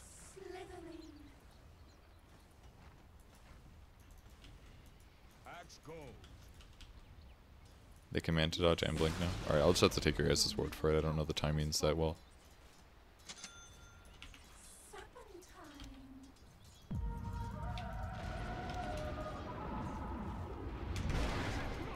Okay. Yeah, you can definitely manta dodge. Can't control these. Stop. Stop. Stop, they're killing me, dude. They're killing me.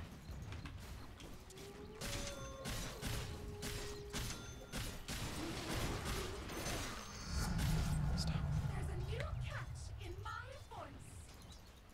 And then what was the other one? Blink Dagger?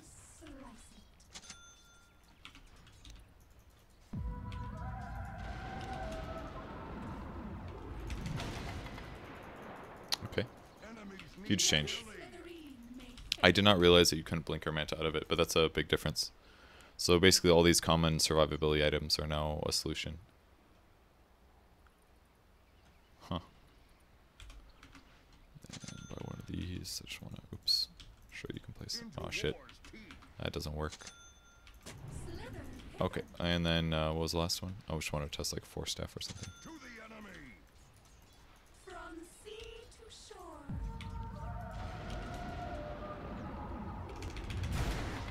So it still hits you, but you can force out of it at least. Storm ulti probably won't land, no. Create Hero Storm and level bots.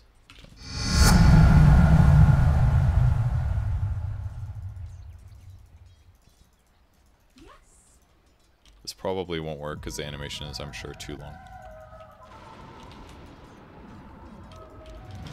Yeah, see, it's like the beginning of the animation. You need like an instant. You need an instant thing. I knew that wouldn't work. I shouldn't have even bothered. Okay, so other items work. Should still make Naga decent. Still an option. It's just now countered by actual items. Force Staff, you can Glimmer yourself. You can probably do everything. I think that was a nice compromise. I thought they would just remove this possibility from working, but this is a great solution. Make it so that your items actually work against it. BKB, Glimmer, Blink Dagger, any of that stuff. So now she basically has to do damage. I mean, it's basically impossible, right? You'd have to damage somebody, cast Sleep instantly, and then drop the hammer so that the blink doesn't work.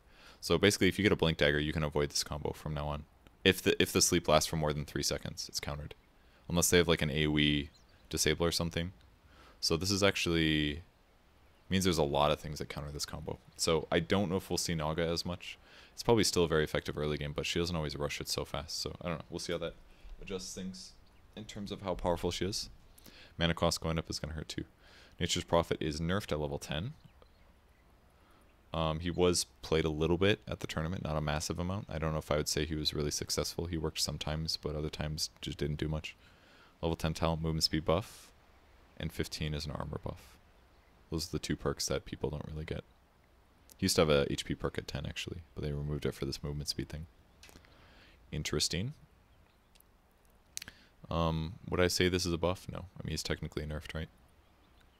Oh yeah, the only time he really did well that I remember was in Liquid picked him in the 3rd place match.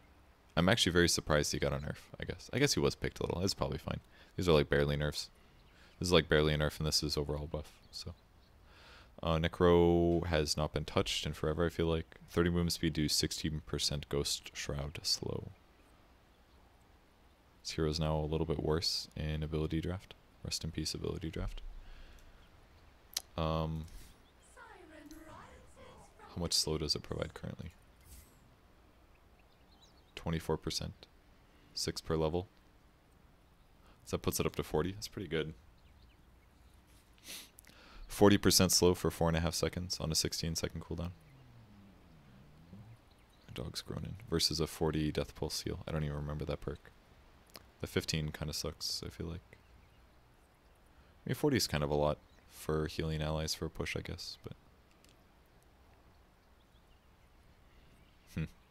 80 attack speed, I do not remember that one. I don't know, all these perks are so weird. I feel like Necro is just such a bad lane hero right now, I feel like.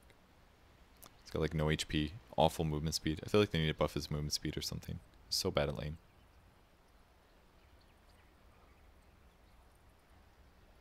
Maybe I'm crazy.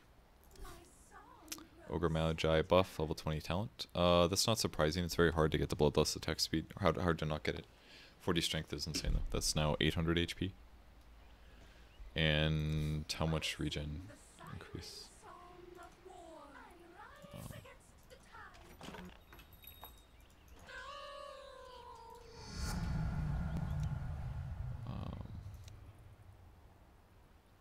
So I have 76.4% regen right here.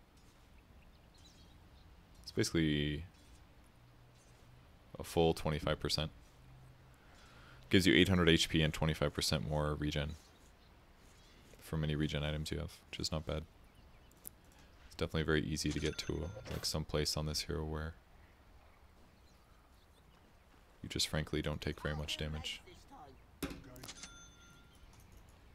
You do kind of have to get tranquils though for movement speed. But let's say you have like 4 staff or something. Like I'm actually regenning so much. 23 per second right now. God forbid if you have something like a hood on top of that. Any regen you buy is more than doubled. Like, this is like, looks like I have a heart. It's kind of crazy. I am level 25, but still.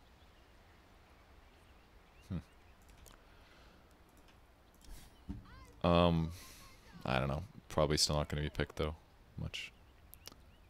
Okay, they nerfed Omni Knight. 11-second cooldown at all levels.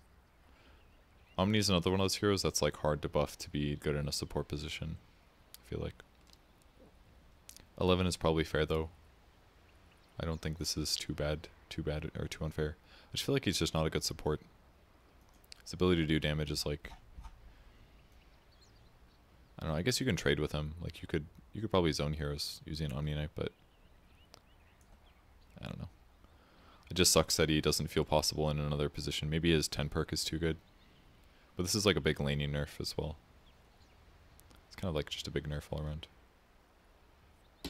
Moderate nerf for doing the best thing that Omni Knight does, which is heal people. I don't know. Omni's getting in a weird place. He's literally like a really strong lane winner. So they just keep nerfing his skills, kind of. I don't know what the solution is, though. I mean, he's very iconic as a hero, but I feel like I want degen or removed, and I want him slightly reworked. But then he would have no offensive potential if he didn't have degen, I guess. So I don't know. Maybe he's in a good place. But I feel like he only works in one way, and that's like as a 1v1 matchup hero, or as an offlane hero. Two whole ways. Oracle turn rate improved. Intelligence growth increased slightly. Oracle had one very successful game at Katowice.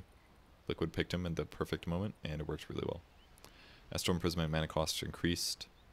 So, slight to moderate nerf to OD. He was picked quite a bit at the tournament. 250 health at 10. Most people go attack speed, movement speed, so this is, I mean, slight nerf to the hero, not that much. I guess the level 1 Astral mana cost increase is kind of big, but it's like 1/6 more mana. Okay, Stifling Dagger Talon now is... Alright, this is a really good change. I don't think it'll make a difference to the hero, but the perk is never grabbed. The 21. The multi-shot Stifling Dagger, it's like... Because most of the time when you cast your dagger, that person is, let's say some of the time, at max range, and if nobody's closer, then you just won't get a second dagger. So basically the only time dagger would ever multi-shot on the right person is if you target somebody behind the target you actually want, but now if it has a 300 buffer range, it means you can technically dagger somebody 1500 away, which might make it more worth grabbing. 20% lifesteal is really hard to pass up though, that's like a free item. And definitely a category that PA very often needs, so I think this is a nice change. I don't think we'll see it grabbed probably, but maybe. Phantom Lancer buffed in his other perk. PL was actually picked and banned a little bit, but kind of phased out as the tournament went on. 7 Doppelganger cooldown puts his Doppelganger at 3 seconds. Means a 3-second cooldown for Doppelganger late game. I don't think this is that bad though. It's going to make PL really hard to kill, but it'll make him better against wave clears, I guess. And heavy disables, I guess. But 3-second cooldown seems kind of silly. I don't know. It's very low. And I think you spend like, what, 1 second in the air or something? So this is basically like 1 second invulnerable, 2 seconds attacking, if you really want to.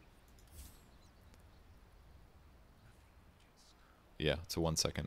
So you'd basically spend 1 second in the air, 2 seconds on the ground, and then you could cast Doppelganger again, which is potentially very good. The common problem with PL in the ultra late game is you don't have enough damage items. You just have to get all these tank things. But maybe the Doppelganger cooldown would allow PL to have to buy less HP items and buy more damage items and actually be a reason to be reckoned with, or a force to be reckoned with late game, perhaps. Maybe this is the way. Skip Heart, go Scotty or something, and then continue building. But then you don't get the critical strike. Critical strike's really good.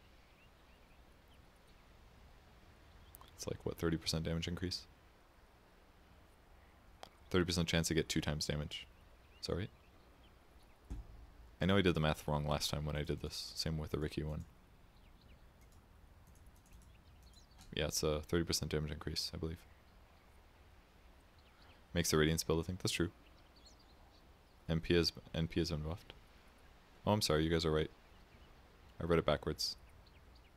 60 seconds at all levels. My bad.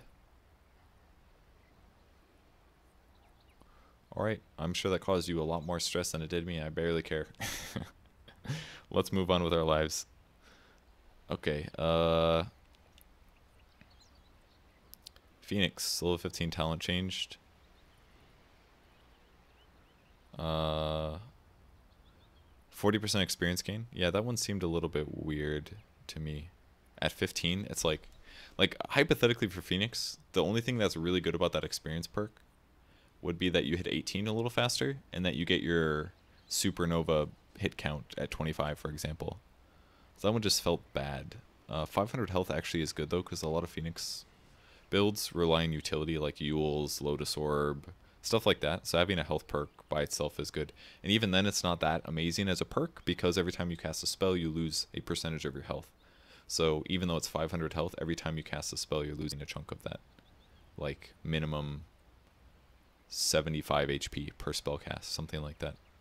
So I think this is a nice build addition. It'll also help him not get bursted down by things like Storm Spirits and stuff with an Orchid, 500 health is a big difference. Can definitely make the difference of feeding or not. And it's also weighed with damage. I think it's a nice change. Level 20 talent changed, 1.25 extra stun for Supernova.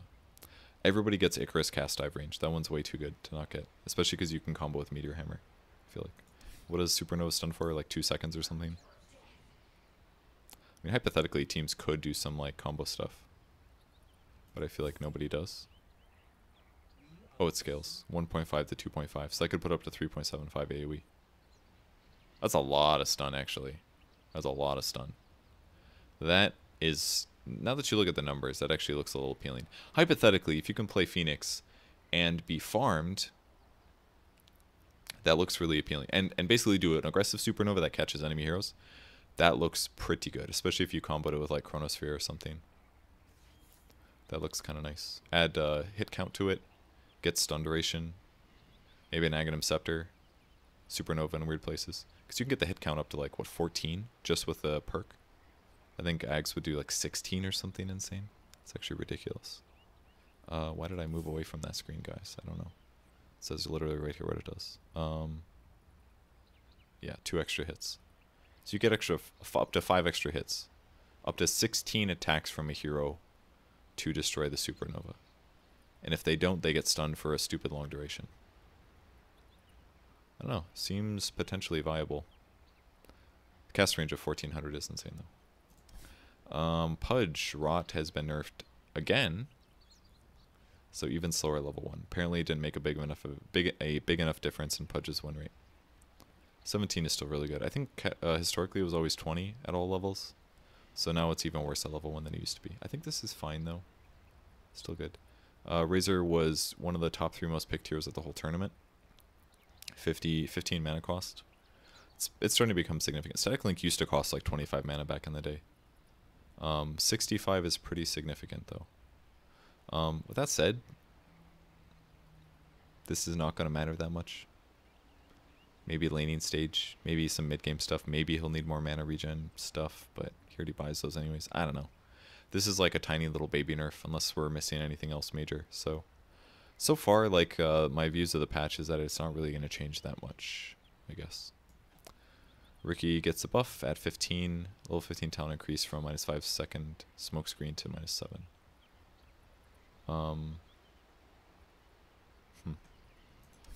This hero has actually been trash for what feels like a while. Smokescreen, so that put it on a 4-second cooldown. Used to be 5. That put it up at perma, but now it's like better than that. Doesn't smokescreen block vision as well? Something like that. I feel like I had that happen to me recently. I don't know. How much damage does this guy do? 30 whole 6? It's pretty bad. 36 damage in attack. I don't know. Bounty just seems better, I guess. But maybe there's some ways that smokescreen is far superior, I guess. It's not even that good level 1. I don't know. This hero just doesn't do that much, like, except for always being visible. Like, he basically can't last hit without Cloak and Dagger. 0.4 of 30 is... I guess we could just do math. 3 times 4, 12 damage. So if he's hitting somebody's back, he's dealing 48 damage with backstab. Or Cloak and Dagger or whatever. That's with no extra agility, so I don't know. Okay, there's that agility. I've been wondering about this. So 10 agility gives you 0.6 movement speed. 100 agility is 6% movement speed. Rubik has been picked. He was played a lot more at the start of the tournament, kind of faded out as teams wanted stronger 4s that had more survivability, I felt. I'm actually really down with this perk change. I think it's been buffed twice in a row now. I've been looking at the numbers. It actually looks pretty good to me. It does 35 damage hero reduction. It does 20 at level 1, by the way. Something that's really undervalued, I think, for early game fighting. 35, and you can add another 50 to that. That's insane. Minus 85 hero damage for every hero that it bounces on that don't have BKB, which is probably not many when you're level 15, but against illusions, that's really strong. Although I don't know how that works. If an illusion does 200 damage, you know what, guys? Let's test it. So if I'm Terrorblade, 60%. So that means 7, 14, 28. It's basically like, what, 50 damage or something? Create hero enemy. Oops. Bane enemy.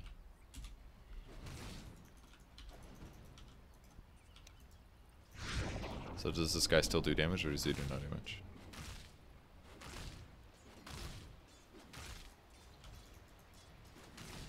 Why does he do so much?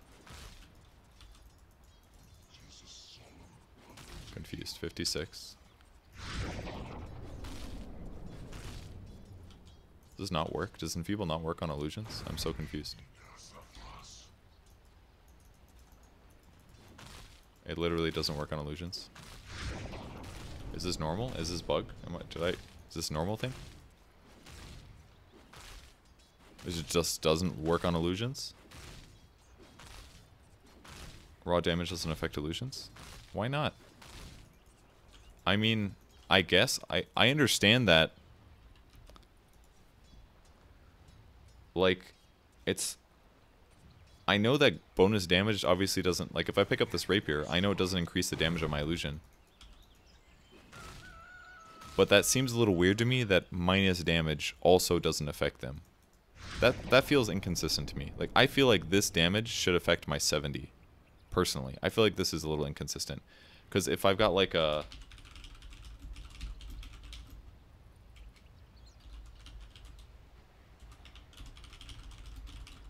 Oops. Dragon. Knight. Oh, I don't know what it is. There we go. Because if this gets nailed, I bet it decreases his damage. See, now, what is this shit? Like, this percentage gets reduced, but, like, this one can't? I don't know. That just seems... I mean, I get that it's kind of consistent because, like, the damage... It's damage or whatever, but I don't know. It just seems a little... I don't know. I'm not the biggest fan. Feels a little weird to me.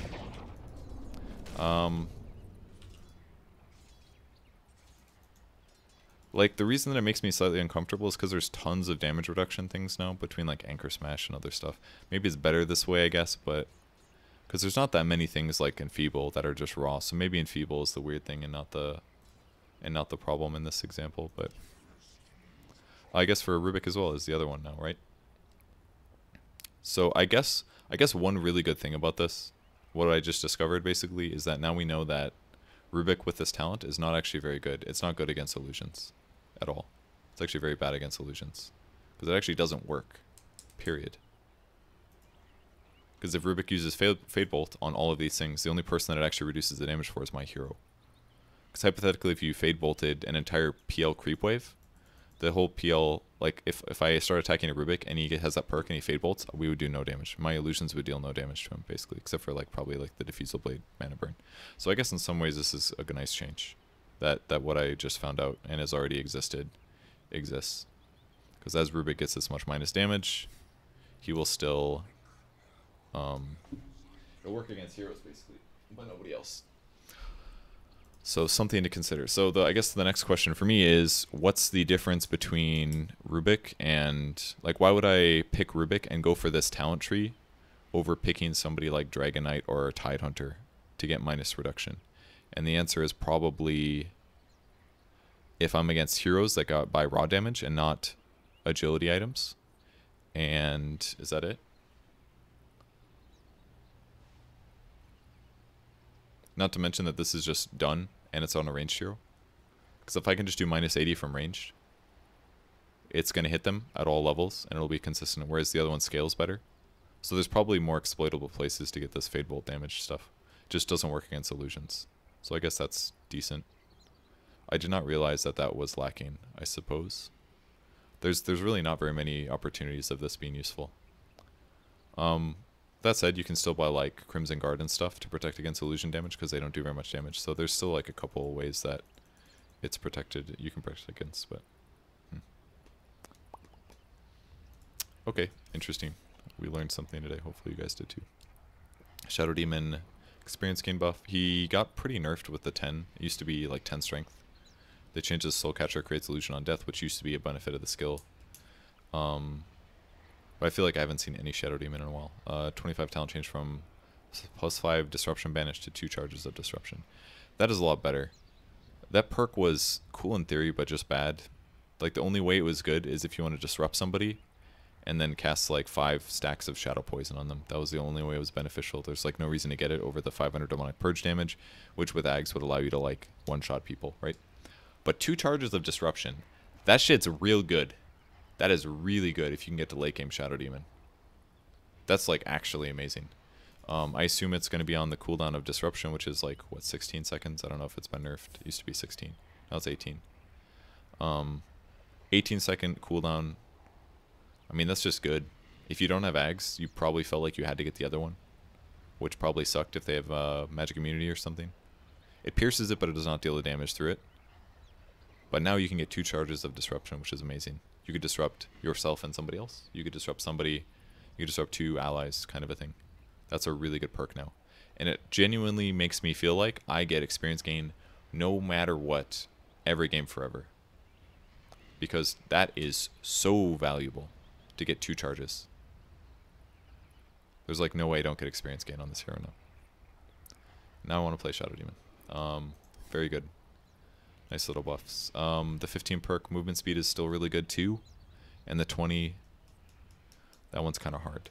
Both are very good. And maybe there's sometimes Soul Catcher creates illusion on death is the thing you get. But I just feel like if you're playing Shadow Demon, maxing out disruption, lowering disruption cooldown by maxing it out, and maxing Soul Catcher is always going to be valuable. So I feel like you get experience for sure. Is Shadow Demon good in the meta right now? There's Terrorblade. That's pretty good. What else we got? Like Razor and stuff. Not necessarily amazing. I don't know. I don't know if Shadow Demon's the hero just yet. He's not really great at early game fighting that much. He's okay. I don't know. I would like to see Luna double. Yeah, you could also double disrupt like a Luna, for example, to make more illusions. And that also benefits that. I think that's one nice thing about this. Maybe they wanted to do this earlier, but they couldn't because that part of Shadow Demon, the illusion spam, was too strong and annoying. But I think this has amazing defensive potential, not just illusion spam stuff. So for that reason alone, I think this is a really nice change to make him a better hero. And like, there's just so many items lately, you know, like Dota's kind of getting buffed and changed in like crazy ways lately. Maybe as a last, kind of sometimes feels like death throws. I don't think the game's dying, but the ways that talent trees like completely break a lot of skills in a lot of complex ways kind of makes Dota like change. It's like power creep is out of control right now is kind of what's happening. It's like every hero is like all of a sudden so much different and better potentially than they could be before.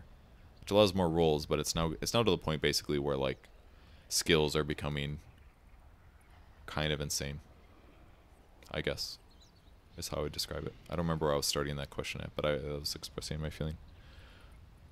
Dota died when they nerfed jungle. You probably only play Legion Commander though. I do still wish it spawned before the 1 minute mark for pulling reasons, but it was, you know, maybe too good. Shadow Fiend Shadow Raise damage per stack is nerfed. I think this is a nice change. Level 1 Shadow Raises were like ridiculous. Forcing it to scale is better. Like, this is going to hurt Shadow Fiend a lot. I think we just won't see him picked anymore, maybe. Maybe not. I mean, he's still good. It's just like, if there's a lane winner at level 1 against him, he's going to have an even harder time. So this is probably for the best, I think, because like level 1 Shadow Raises, you could do way too much damage. Like the actual level 1 Shadow Raise does, how much damage does it do? I don't remember what it says. Is it 90 right now or something? Yeah, so it does 90. It used to do 80 per stack. It's like, basically it would do double damage, you know. First raise does 90. Second one does 170. Third one does what? 250 or something? Let's do some addition. 250 plus 90 plus 170. It's 510 magic damage with those 3. That's way less. 90 plus 140 plus 190. Does 420 now? So it's 90 less damage at level 1 to triple raise. 420, baby. They did that on purpose, for sure. For sure, guys. But it's more reasonable now. It won't just like beat any hero. I remember played a Viper versus Shadow Fiend. It felt very, very bizarre how effective it was at triple raising. So You can click the hero icon. Well, I wish I would have figured that out somewhere around here. Thank you, though. Skywrath Mage. This is actually amazing. This is really nice. The fact that all these like tooltips and stuff to make it a lot faster. They're trying to save me time, basically. Level 15 talent. Maybe it's like somebody at Valve watched my patch notes and they were like, man, he's got to like do all this shit to like look up numbers and stuff, and now it's actually like fairly straightforward. I really appreciated this. This was very helpful. Because otherwise I have to like read here and then go somewhere else. Maybe this has been here for like 8 patches and I haven't realized. I'm not sure. Because I always look at web browser. You guys probably can't even read this shit because it's too small for you. That's the other problem. I guess I can't maximize it for streams, but Skywrath Mage, level 15 perk. I actually am not a big fan of that one, the -6 Ancient Seal cooldown. I would definitely say that the +1 Arcane Bolt per cast is like mandatory what you should grab because it allows you to push lanes. But maybe that's because I snowball. I play this guy with like worse people, so I don't like have a normal game experience. That puts you down to perma silence. That's actually really good now. It used to be what, 2 second lacking. I would maybe argue that this is certainly competitive. I could definitely see myself going this Ancient Seal cooldown, but also buying Aghanim Scepter around the same time. It's nice to have 3 Arcane Bolts per cast, but it's a little overkill in some ways. And the thought of having Ancient Seal on a 6-second cooldown is incredible. Because you could just constantly super amplify your damage. If they actually don't have a Eul's or a Lotus Orb or a Glimmer Cape or something, they're actually just screwed. That perk is really good now, I think. Really, really good. You're just always ready to do damage and defend yourself. Because if you like silence a puck and or a Slark and he purges it off, then you're dead. But now you just have to stay alive for like 6 seconds and you can recast it. That's like enough to cast it. He pops BKB, you stay alive until BKB runs out, and then you initiate again. That's what that feels like. Especially late game. That perk looks really, really good to me right now. That would certainly help Skywrath Mage be more relevant in mid game. And probably late game as well. But that Arcane Bolt per cast is really good too. Slardar, this hero has basically been untouched for a bit. For a while. 25 damage perk. Is Carry Slardar the new thing? Probably not, but maybe. Slardar, what is your stat gain? Really good. Really good stat gain. I would love to see Carry Slardar. I think that'd be fun. But I just don't think it's going to happen. Because for Slardar to be a carry, he does not have to. For Slardar to be a carry, you need like a lot of skill points. You need to be like level 10 or something, it feels like. Bash of the Deep is potentially very good. But like, this skill had to be nerfed a bunch to make him fair as a support. So now it deals like crap damage. You basically need like this skill to be leveled up most of the way. And you need some Guardian Sprint so you can be faster. And you need attack speed. And you need to be able to get bashes. But you also need like a Blink Dagger kind of. I don't know, maybe you just max like Guardian Sprint or some shit and go fight in the river all the time. I'm not sure. But I'm not the... I don't know if Slardar is the hero right now. Do we have a regen value? Attack range? Oh, that's cool. They actually show... Alright. Oh, he doesn't have a projectile. I was like, why does it show projectile speed? This is actually a really nice page, I must say.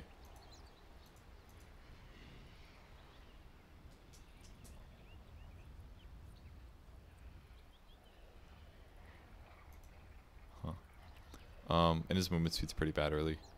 He's got really good armor, I guess. I don't know, maybe we'll see more Slardar come back. But nobody's been picking him lately. It takes like at least like a Blink Dagger for him to be useful, and there's just better roamers, I feel like.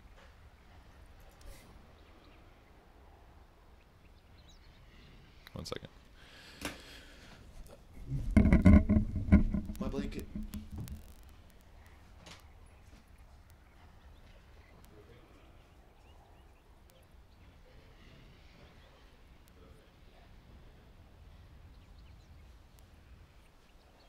Sounded like my girlfriend fell down and broke her hip or something. But was embarrassed to yell out too loudly. She dropped her phone, so she was scared, but it's okay. Everything's fine. Alright. I'm gonna take this opportunity to run ads on you guys so that I can make that money, if that's cool, and then I'll be back in a sec.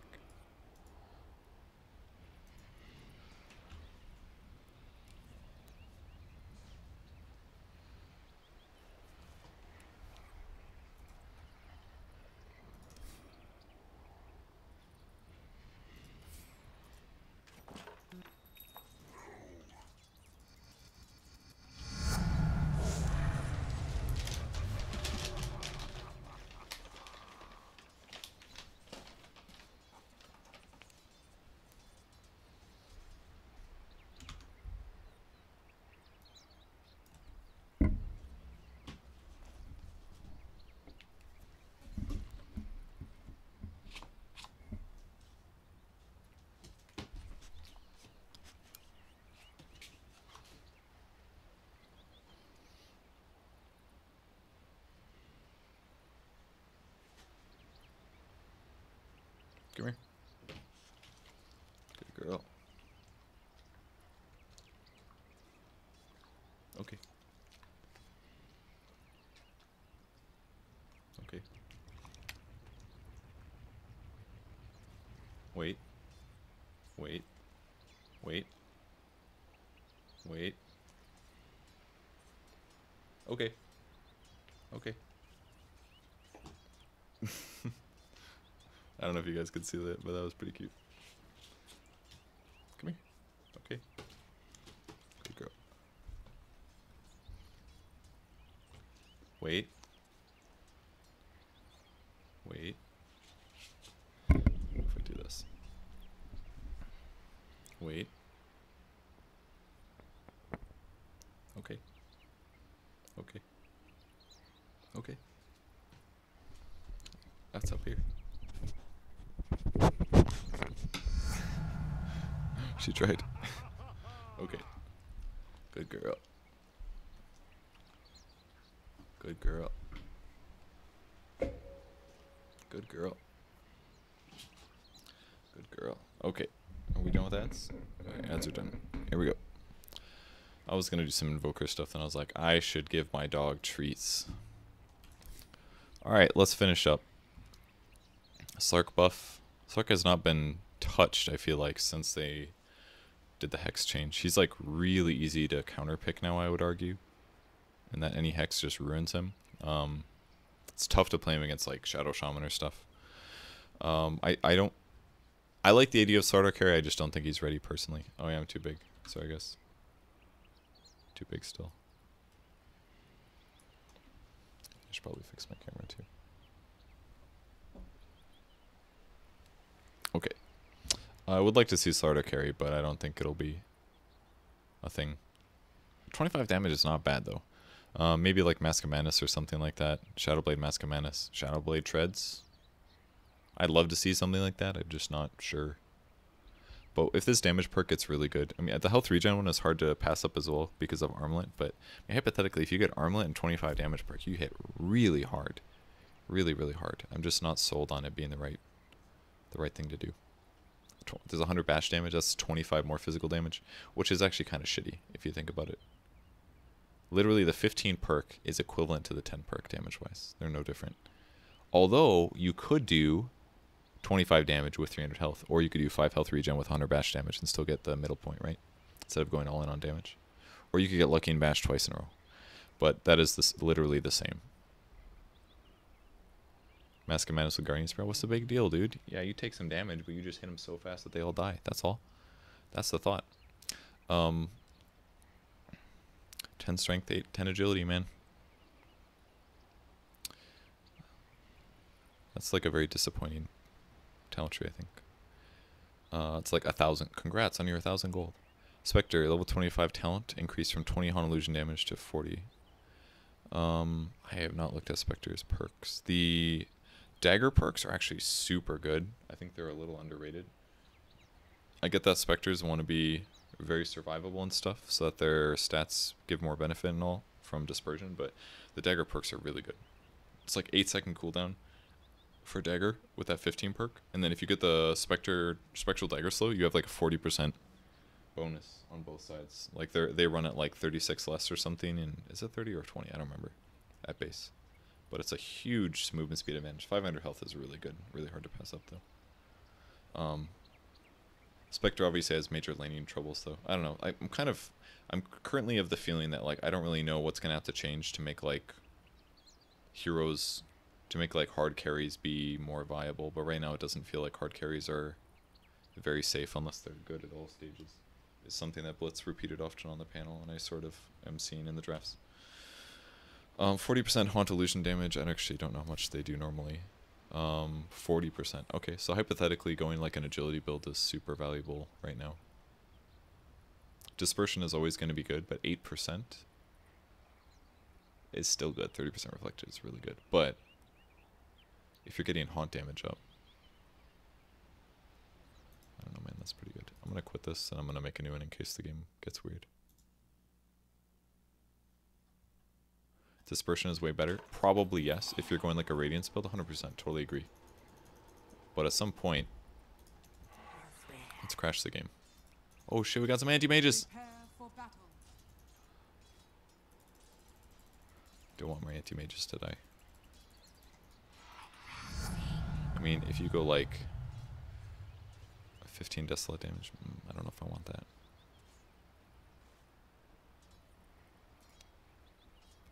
It's hard not to get all the stats. I really like the cooldown stuff though. 7 duration, 8-second cooldown. Yeah, it's 20% right now. Like 40% is insane for you and your opponent. Let's say you do something like this. This is like very possibly, except with the exception of the first time, probably the opposite of what most players do. What if you're like a Treads Diffusal Blade, Aquila, like Manta style, Scotty Spectre player or something.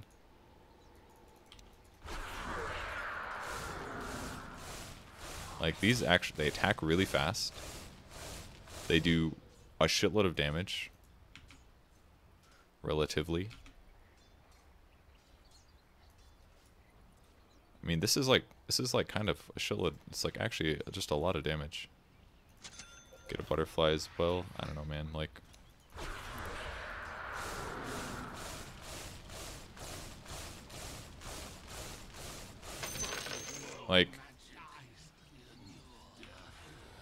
that is honestly not to be discounted actually. Especially once you get the butterfly. If I have something like this, it's probably just as good. This is like 65 attack speed or something. What if you do something even crazier, guys? What if you do this?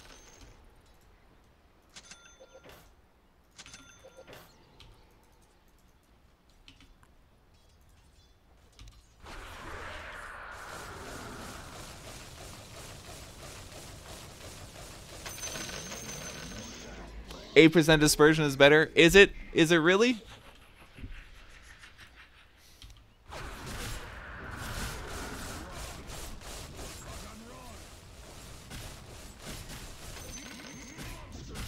I don't know, man. This is not that much gold. It genuinely is not that much gold. 8,000 gold for this meme shit? I feel like fitting in a Moonshard does nothing when your allies. You're not wrong. I mean, I don't even think you can't even say it does nothing. Like, these do 156 and 80% of that. These are actually doing a lot of damage. Yes, I'm not getting Desolate, but if you buy agility items, they're dealing 124 physical damage per hit. And they're also mana burning an extra 16. So, like, these deal as much as my hero does right now. Like, this is not that different damage-wise than what my illusions were doing. I was doing 130 or something. These are doing 80. But that's mostly because I'm getting 50 mana burned here instead of the 16. So, I don't know, man. This is... If I'm going an agility build, that is definitely the better choice. Without a question. 40% is insane. That's doubling the physical damage they deal. And if you pair that with, like, a Refresher Shard or something like that... Like... I don't know, let's say I'm at, like, Butterfly or something, or... Like, I actually think the Moonshard might be potentially worth having. What's another way? What if let's say I have Boots of Traveler or something. Like, let's say I'm just really fast. What if I don't get Manta? Maybe this is, like, too theory crafted that I'm all about movement speed now. Because now my movement speed is just, like, huge, right? But I can't Manta out of danger, which is negative, but...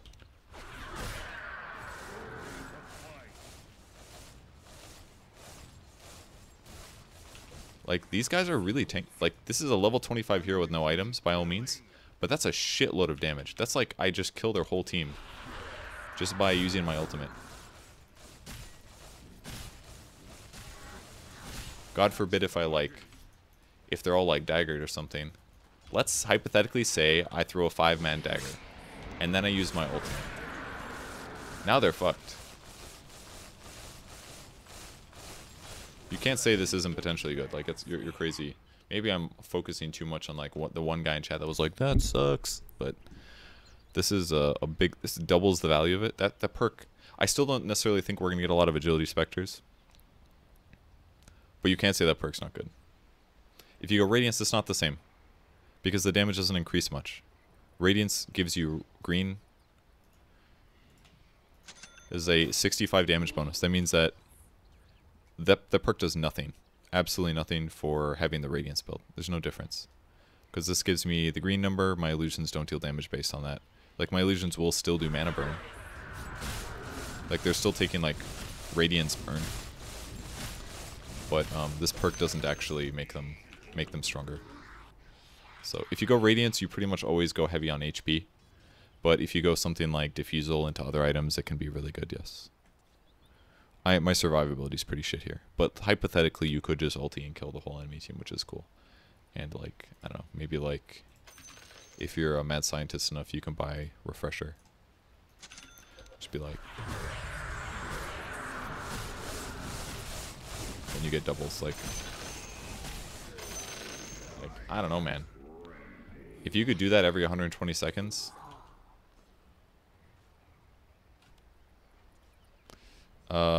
you can't upgrade Diffusal Blade anymore, actually. It doesn't exist. Treads, Drums, SNY. That could be it, actually. Let's see. Treads. I don't know if I'd get SNY over Diffusal or something. Like, alright, so your early game item build, it would be something. Do I have an Aquila? Did I sell it? Hypothetically, if you do this build, it would be this. Let's say hypothetically you go with the drum build, which is kind of bad because it's all agility, right? It's no agility, it just gives you like an active. But the active is also kind of good because you're like ganking with it and stuff. Let's say this is, let's hypothetically say this is like your early game Spectre build or something. And I still feel like you would want to get Diffusal Blade. 20 damage, 20 agility and stuff. Maybe the drum is overkill. I don't even know if that increases their attack speed. Let's test. I need to do this again. 235. It does make them attack faster. But I mean, realistically, it's not worth the difference. And I would need to redo my perks to not have the 20% bonus.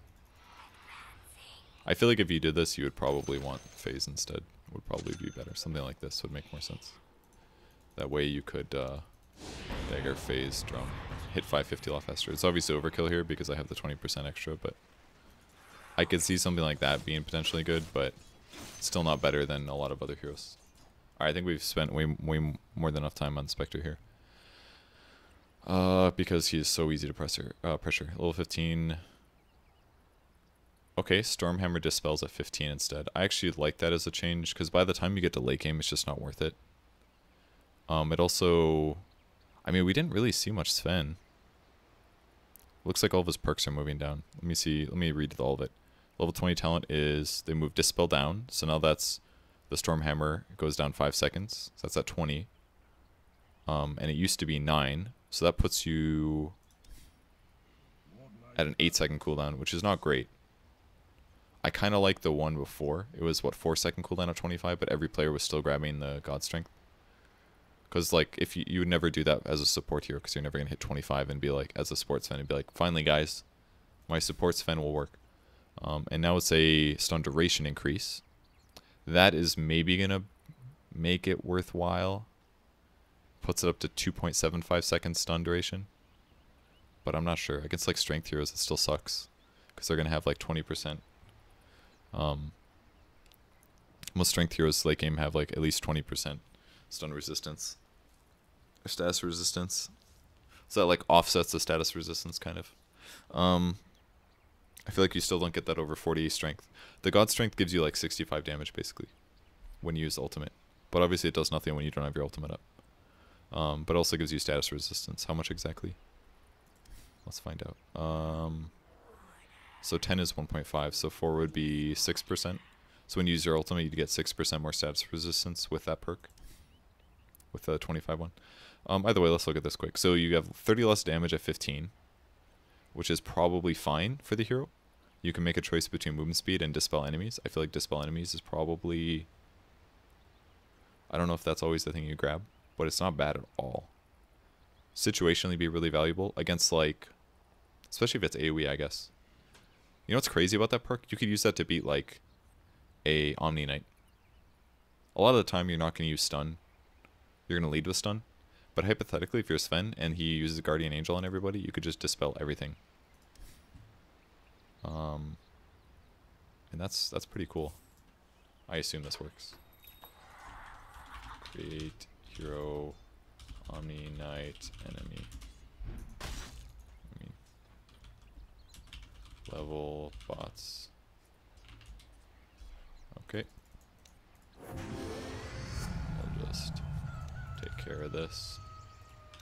I mean, it just... The true path. Right.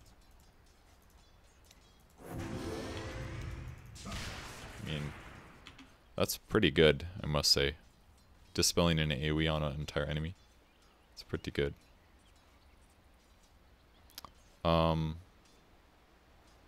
It probably will not kill an illusion, no. That was usually a separate thing where it'd be like... Dispels don't usually... They don't really kill illusions. It's more like they deal damage to illusions is how it works. And that damage is amplified in a big way. So that's why dispels usually kill illusions. It's not. It's like a Warcraft 3 typical mechanic. It's not like it just kills them. Hex and Mana Drain will and Life Drain one-shot illusions, but it's also not the same, I believe. Applies a basic dispel on all enemies hit. I mean, -5. I feel like pro players quite possibly will get this one, personally. I think this is a possibility. 8-second cooldown is not a bad thing. I could see that.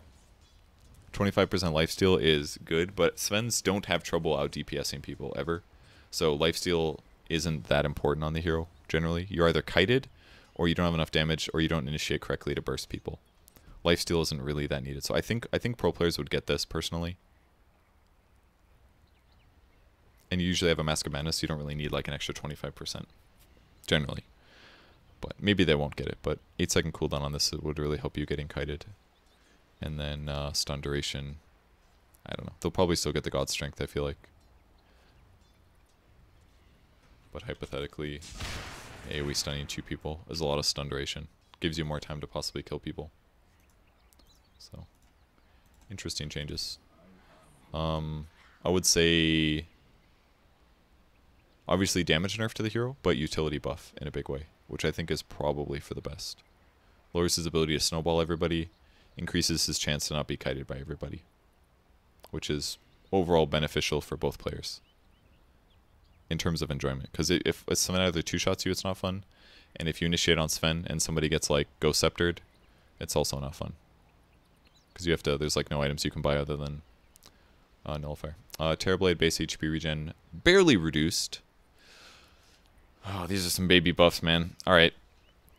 So Reflection does lower attack speed. It used to do movement and attack by 25. I'm actually... Dare I say, I think this is... Maybe I really want a knee-jerk react right now. And maybe we need to bring up the mantra of StarCraft Brood War about the fact that Terrorblade... Or that in Brood War, nothing changed and people had to figure shit out. It will be interesting to see that develop. And in fact, this is maybe... this is probably the best I've felt about working 3 tournaments back-to-back, in that I'm leaving tomorrow to go to Bucharest Major. It's going to be fun to see how the teams adjust things. Because I basically, as watching the tournaments, you basically have to watch the teams figure out how to beat things. So because I watched all of Bucharest, and right after there's going to be another major, like another huge tournament, it'll be cool to see what people find as solutions, if there are solutions, if heroes fall out of favor or not. I really thought Sunder would be adjusted a little. I tweeted about it. I thought Sunder, like, let's say you Sunder somebody that's BKB on, I thought that their HP would stay the same and you'd heal up to their level. I thought that's what would happen. I thought that would be like a good Sunder compromise. At least that way there's a solution. But this small of a regen change, and let's just check, like, let's see, like, Terrorblade's regen in the late game. 0.25 is not massive, essentially. Oops, I have to... Oh, it worked. Nice. So I have a little bit less regen. Let's say I just level up to like 10 or something.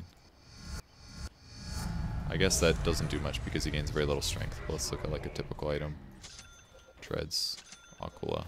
Do people buy drum? Sometimes they do. I don't remember, to be honest. I don't know, they buy some shit like this and get like a BKB. I don't know. It's like a little bit of regen, but it's not much. This is like 0.25 per second, right? Minimum. Actually, let me double check what it is at level 1. It says 3.3. And the 0.32 is probably strength bonus. 10% of that. Yeah. I don't know, man. This is like... We'll say 0.25 times 100 seconds. It's like 25 HP. So every 100 seconds he has 25 less HP. It's so small. I mean, I guess Reflection not reducing attack speed is alright, because it's going to be a little harder for Terrorblade. Because if you cast Reflection, reducing attack speed means that, like, heroes have a harder time killing him before he sunders, I guess. But this is a very small change. I personally think the Terrorblade 25 talent, or 20 talent is obnoxious. It's just not fun. In my opinion. Do I have some set? No, I just have the regular one. I don't know why it doesn't look more red. I'm tangenting to cosmetic items, guys. Yeah, this is the red one. This is like the basic for the set. I don't know why it looks weird over here. It should be red here for some reason. I don't know why it isn't. I don't know. This is like a very, very small nerf to the hero. You get a little bit less gold from melee creeps, I guess, but bounty runes don't give you experience. Does that matter? Not sure. Probably not for Terrorblade. Maybe it does. Alright, let's move on. Tinker Laser Scepter bounce radius reduced. I think that's really good. Laser mana cost increased, so it's harder to spam level 1. Tinker was like as one of the TB counters. Level 10 talent. Okay. They removed the 100 damage perk. They finally realized how useless it was. Except for ability draft, it was really good at ability draft. Now it's 10 armor. That will make Tinker's life a little bit easier for sure. Very few Tinkers will buy Shivas recently, so this kind of helps them a little bit against physical damage. I feel like you will often grab that. 8 March of the Machines damage is okay. It's not great. It's like an extra point. It's like a skill point of March of the Machines. But 10 armor seems pretty good. Let's say... God, I can't remember what the numbers are. Did they change it? I know they changed armor. Yeah, there's definitely some like texture issues going on here.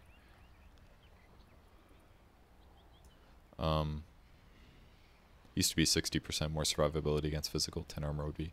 I don't remember what they changed it to when they changed armor. But this bouncing is good. I remember seeing a game where the laser bounced like way too far, especially if you get like Aether Lens and the cast range perk at 10. It like bounced way too far. So this is a lot better. And that's just for Ags. Oh yeah, it's a Scepter. Probably for the best. Alright, Tiny gets another nerf. He was also very popular. He kind of faded off in the game, in the tournament. He's more popular at the start during the group stage stuff, but later on he was seen as a little bit weak. Tree grab cooldown 24 seconds now. Huh. 24. Okay. Treant Protector has pretty much not been touched. Used to be experienced, now it's +2 living armor block instances. That used to be the 25 perk. That is pretty good. I don't think I ever grabbed the experience one myself. I feel like by the time you get to level 10 on Treant, you're at a point where you're kind of like, okay, I'm fine now. But the levels issue is more like pre 7, I feel like. So that puts you up to 9 blocks, which is not bad. Level 15 talent is 2-second tree respawn. That perk's gonna be in a weird place, I feel like. I feel like it's good that it's there, but it's only useful like 8 to 10% of the time or something like that. Is kind of the issue with it. I'm just not convinced that it's good yet.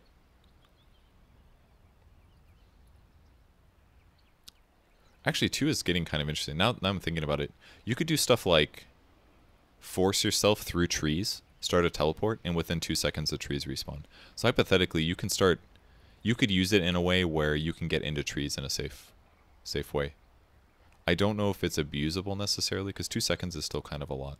If it was any less, it would be ridiculous, right? But maybe there's some way that it kind of... Tree respawn is normally 5 minutes, from what I remember. I don't know if it's been changed over the years, but it used to always be 5 minutes. 5 whole minutes for the trees to come back. The trees on the map, that is. But now they'll come back every 3 seconds or 2 seconds. Good against things like Timbersaw. If you have a Monkey King on your team, this would be a good perk. That way he has more trees to jump on. Especially around Roche Pit, for example. You can cut all those down to counter Monkey King. I don't know. I don't know if they can buff this talent anymore. Before, like, if it becomes 1 second or something, it would be stupid, right? It just wouldn't be useful anymore. It would be like you would force yourself into trees, and the trees would instantly block you in. I don't know. I just feel like there would be ways that it wouldn't be very. It would be counterintuitive. I just like that it's in the game. I hope it doesn't go away. I guess. Maybe they'll have to remove the damage one. I'm not sure. And the other one is remove the block instances, but a 700 AoE living armor for heroes and buildings. I really like that one. That one's cool. Especially because you could potentially get the 10 perk and then make it be better at 25. That's cool. 10% cooldown reduction is also good. But I really do like this change. The other one was Eyes and Overgrowth AoE. That one's not bad.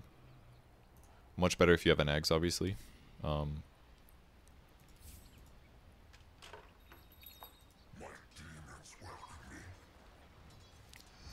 Okay, so here's our like Overgrowth AoE.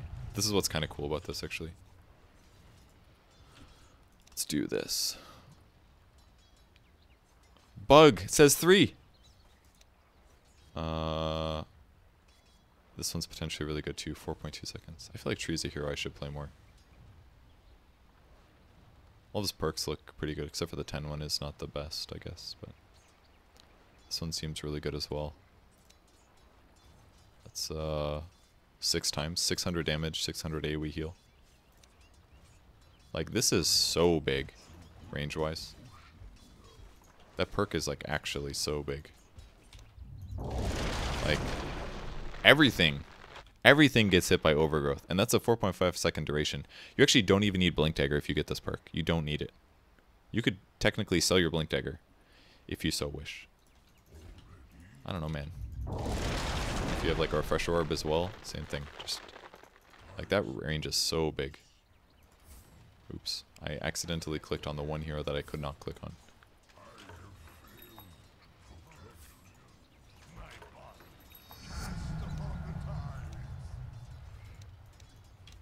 And this is like actually the full team fight. So work on creeps. It does not. Obviously it'll work on like. I mean, against the right lineups, this is really strong. 12-second cooldown. Oh, especially if I got the cooldown perk.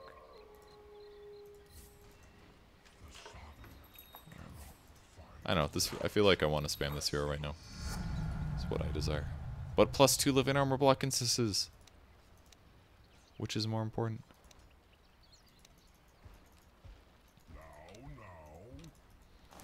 11-second cooldown. Item is not allowed, damn it. To restart. We're gonna get it down to like 7.5 or something like that. I don't know if that's really like the most abusable thing or not, but 8.1 second cooldown. Lasts for 15. It's assuming we're all staying together. I know how hard it is to weave people, and this, I don't know if this is really possible to be effective, but that's pretty low cooldown, I must say. I don't know. A lot of really good perks on this hero right now. I feel like everything is good. The only one that I'm really unsure about is maybe the 90 damage and the +2 and the 2-second tree respawn time. Maybe.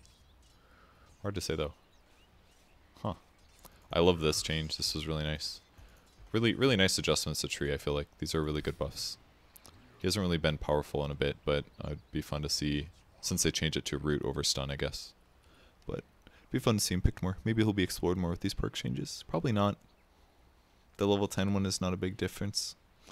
Just really not a big difference to the hero. Troll Warlord, level 10 talent. He got picked at least once at the tournament. I know.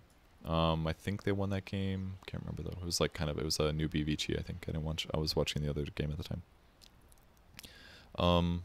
250 health is cool, I guess. And the other one is Whirling Axes damage. So that's a 150 damage for that if you use both axes. Puts your ranged axes from 125 to 150.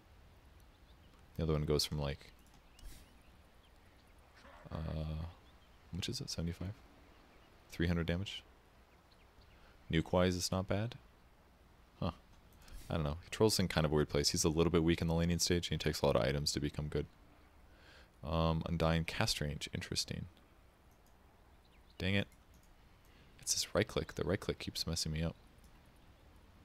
Decay duration. That one's actually not bad. Decay lasts for a long time. 45. So you could basically steal decays for a long time. And 3 to 4 tombstone attacks. I like that. Especially with the tombstone on death. That's 8 attacks plus 4 is up to 12. It's not bad. I think I saw a little Undying, but not very much. I don't know. He feels a little iffy. He doesn't transition quite well enough. And he's a really bad one from behind. He doesn't have GPM perk anymore either.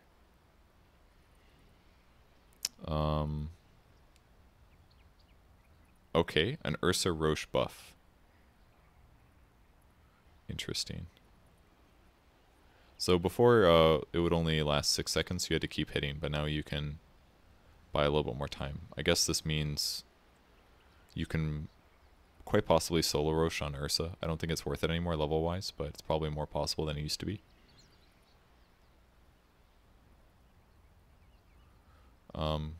What's a salve duration? 10 seconds, right? 8 seconds? You could basically disengage Roche, pop a salve, and kill him now. That's actually pretty huge.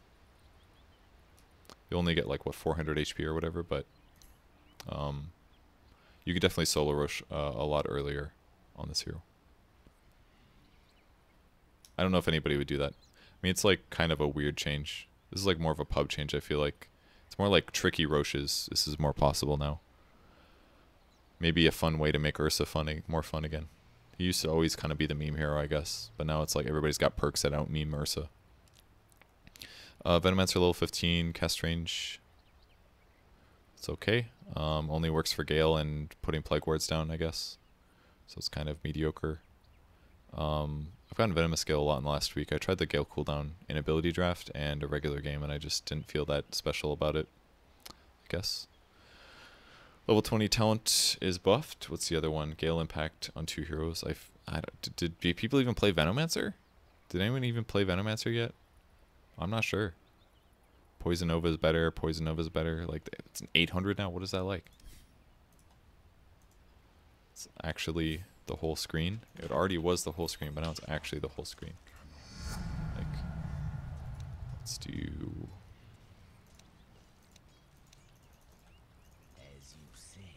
Let's get an enemy here. Let's buy this mana hood.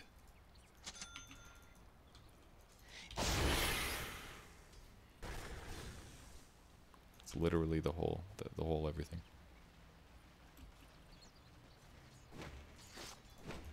Doesn't matter, guys. You don't like getting ultimated.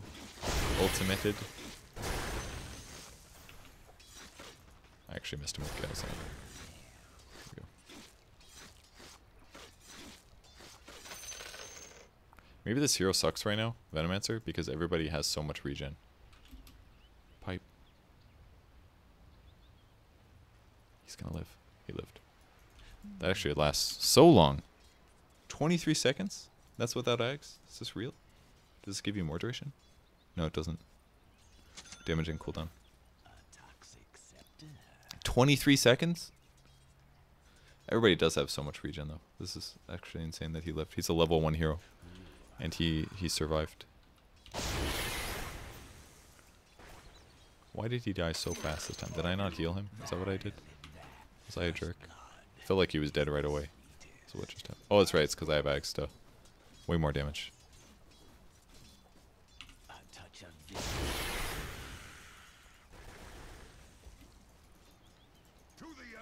Oh shit, he's level 2, guys. Watch out. Like, this is kind of bonkers in a lot of ways, actually. How long that took. So, like, you can hit everything. That seems clear.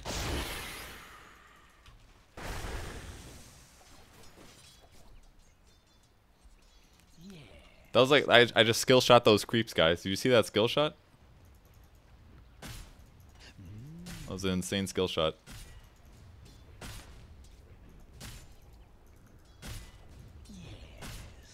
Where are my creeps at? Here they come.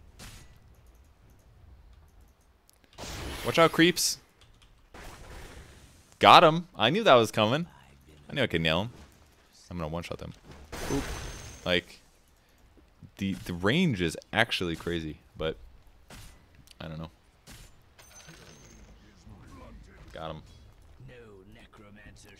I keep having this moment where I'm like, there's no way it goes that far, and then it actually keeps going and it just hits him. That's what happened both times. So hopefully it was like that for you. Oh god, I did it again. This was a left click this time. Visage. Added secondary ability on Visage to make the nearest familiar land. Okay. Is this a newbie's Mycrane Visage thing? Nearest familiar land each time it's clicked. Okay. Soul Assumption talent now is a 300 cast range buffer. It's 100% a newbie button. I don't necessarily think it's a bad thing though. Soul Assumption talent now is a 300 cast range buffer for the secondary targets. Okay, the same as the dagger thing when you'd get double Soul Assumption. Cast range is, I don't know, probably like 700 or something, like pretty typical, and that's the 15 perk. Cast range and Soul Assumption is 2 targets. Basically, Visage support is not a thing. So I ultimately think this is a nice change. So the important thing to remember is that Dota is a hard game, and we want more people to play it, right? So hypothetically, if you want people to play Visage and they're terrified of micro, they will literally never play Visage. And I know for a damn fact, the Visage is in the bottom 10 of all heroes played. And I'm pretty sure he has always been that. Which is kind of depressing, right? Because if we think about heroes,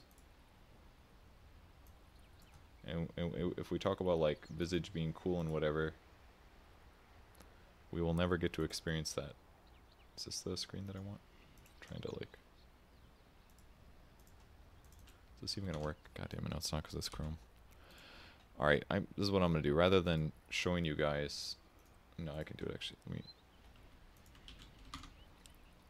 Add web page.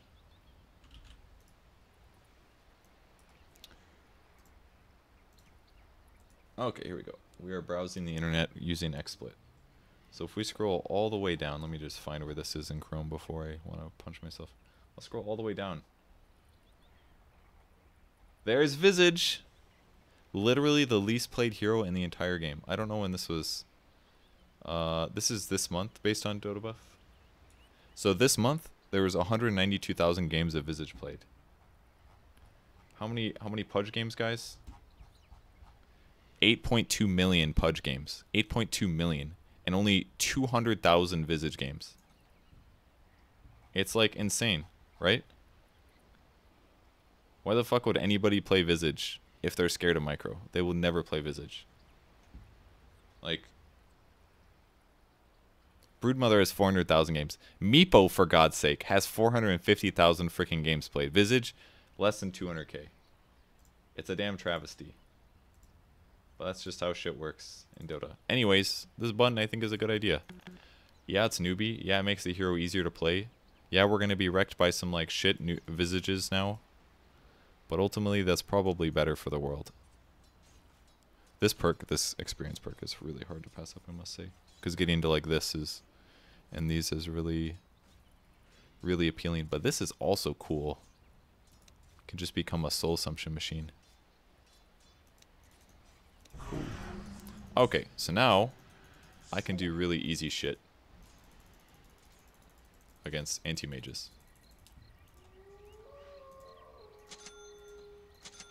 I can be like, I am bad at Dota. Oh shit, there's a hero. This is actually so easy. Holy shit, this is easy. I'm playing Visage every day for the rest of my life, guys. That was so easy. In a really nice way. I am happy. Oh, don't kill. I literally play Visage, and I am more encouraged to play Visage now. Because before, what I would do, I would have no idea what my fucking cooldowns were. Because as soon as I start going to bird dropping, it looks like this. This is what I'm looking at. I'm just pressing tab, being like, Like, well, this is like me Visage. I'm like, oh shit, let's kill him, guys. Oh wait, sorry, I fucked it up already. I literally just fucked up the combo. I did it flawlessly the first time, and now I just fucked it up. Let's do it again. Approaching anti-mage. Let's try this again. Oh shit, ganking the anti-mage, guys. Dropping this. Dropping this. Dropping this. Oh shit, I could have cast the Soul Assumption like literally 4 seconds ago, and I just didn't. Because all I'm worried about is like chain stunning this guy. So you're just never perfectly efficient. And now it's just so easy. Hey, drop a thing. Hey, this is ready. Oops, I did it wrong. Alright, I did it wrong this time, but you know what I mean. Boom. Like, I don't know, man. That is so much easier.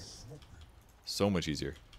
And if you really want to, you can always do individual micro if you want, but obviously... Does it have a cooldown? Is it just because these are on cooldown? Probably. Let's just do this.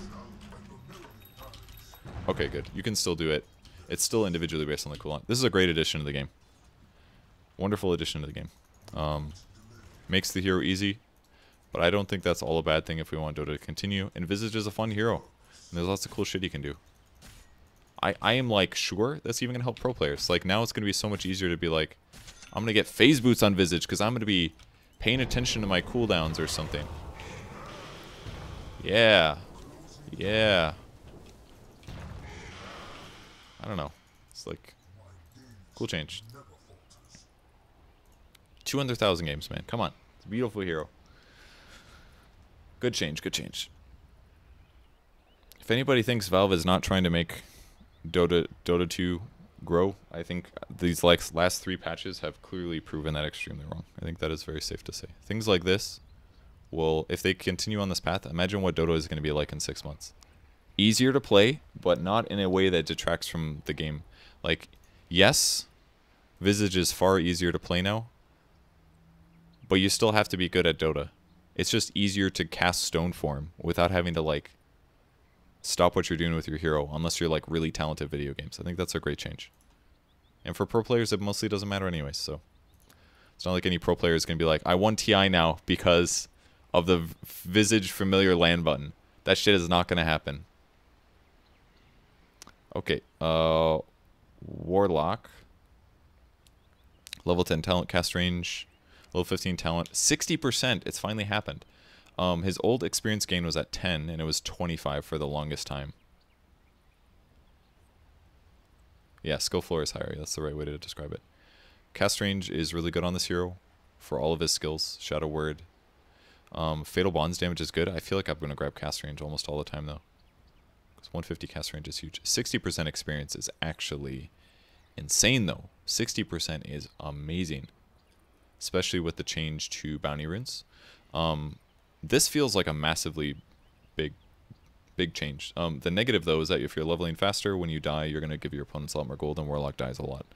Which isn't necessarily a bad thing, right? Because then you summon a Golem on death, and you can get to level 25 more rapidly, which provides magic immunity. But I would actually argue that the Shadow Word is a little, maybe, dare I say, underrated. Oh, shit, don't kill this man. Oh, I got my familiar. It stayed, dude. Because it was invulnerable. I frame perfected that hero switch thing. Now we just need a button on my Warlock so that I can drop my birds when needed. I've actually never gotten this. I don't know what's better. Probably 20 armor or something. 9-second cooldown. Get wrecked. This is cool, I must say. I don't know if the cooldown is worth it. I guess I would argue that I'd get... I think a lot of games I would want to get experience and then maybe Shadow Word AoE. Because like just using this to heal allies, for example, would be really beneficial. I don't know if you'd ever really want to cast on opponents that much. It's like good nuke, but it's not amazing. 450 plus another 90. It's like good 540 damage. But I don't know if I like the cooldown enough to justify that over 60% experience. And I'd probably still sometimes get summon a Golem on death. That one's really good too, especially if you're losing. Strong as my Golem. It's pretty good. That's a lot of armor. I feel like a lot of times it's needed. Nice Warlock buffs, I think. Warlock was picked once or twice at the tournament. I think Vici Gaming played him once. I can't remember if it worked. I think they lost that game, but it looked good. Maybe he was picked more than that, I think. Weaver, 35% experience gain. That one I actually kind of like a lot. Weaver does need a lot of levels. Getting to 25 a little faster is a cool idea. 20 mana break is good. It should do, what, 16 damage a hit? But I actually like the experience gain. I think I might justify that in Weaver in a lot of ways.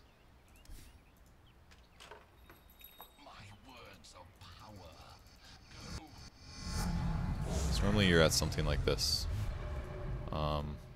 Most players will max the swarm first. I'm actually becoming more of the opinion that maybe these should be leveled semi-equally. Maybe that's crazy. Maybe Geminate scaling needs to change or something, I'm not sure. But, oops. But usually you're something like this, and you're like, man, I really wish Geminate was maxed, because it sucks if it's not maxed. And you're like, but I also kind of want the Swarm to be maxed so the cooldown's lower, and then it actually does some more damage.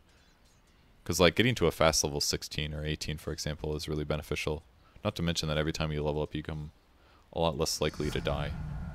So 35% experience when you can snowball off of hero kills around this point in the game seems pretty cool. Then you get 15 faster. I don't know if I get Sakuchi damage. It's okay, I guess. 12 strength ain't bad, though.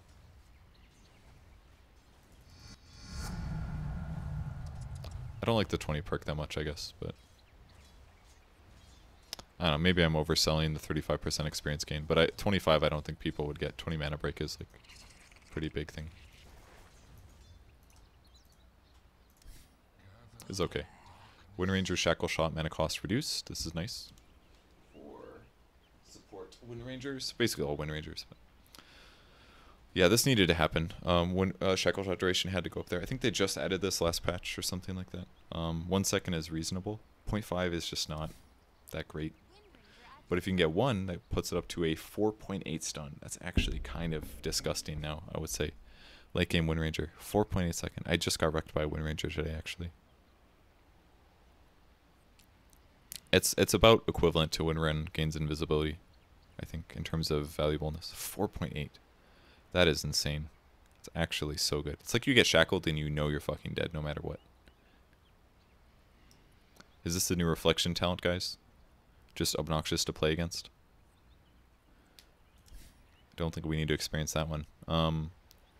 Arctic Burn mana cost. I think this is a nice change. I played Wyvern last night, and the whole health burn damage changes were kind of... I leaned against a Nyx Assassin, it just kind of sucked. But we did okay. I was playing with Sean. It went okay, but it wasn't great.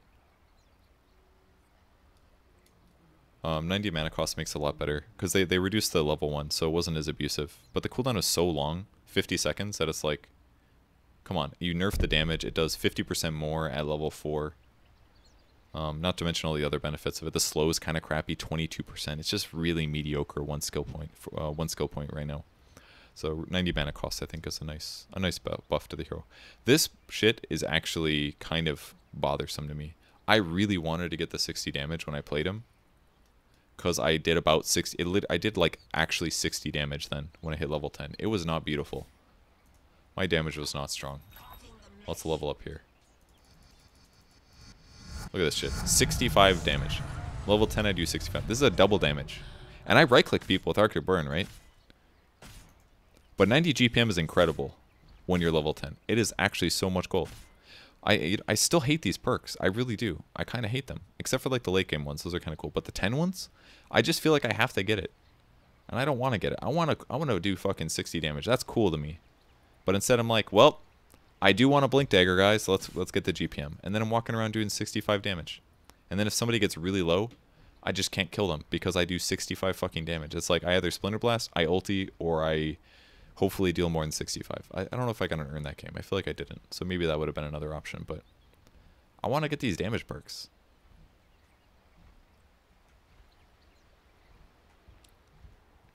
But it's hard. Wraith King level 15 talent changed. Thank God they changed this. The five max skeletons just wasn't very valuable. This is kind of cool. So they basically moved the 20 down to 15, and that one actually might be worth getting, I would say. And now you just get 2 times skeleton spawned. So that would be in the past it was 7 plus 5. Let's do this math. 12. Whereas now you can get up to 14 skeletons. Oh, actually, that's really cool. This is cool in a lot of ways. Five max skeletons means you still have to crit 5 more times to get that many skeletons. But now you have to crit the same amount of times potentially. I'm sorry, is it 6? I think it's like 6 max. No, to 7. 7 max. But now you get double the benefit with half the crits, which helps you late game, because late game critting on neutrals is hard. Because once you crit, you one-shot them. But you deal like so much damage in the mid to late game if you buy the right items that you just like 2-shot creeps anyways. So it's like, it's actually hard, and you can't crit ancients because they have, I don't know, be too good to farm skeletons or something. These are really good talent tree changes to solve the skeleton issue, which is basically skeletons kind of suck. I don't remember exactly how much damage they do. But let's no, go over here and like auto attack creeps.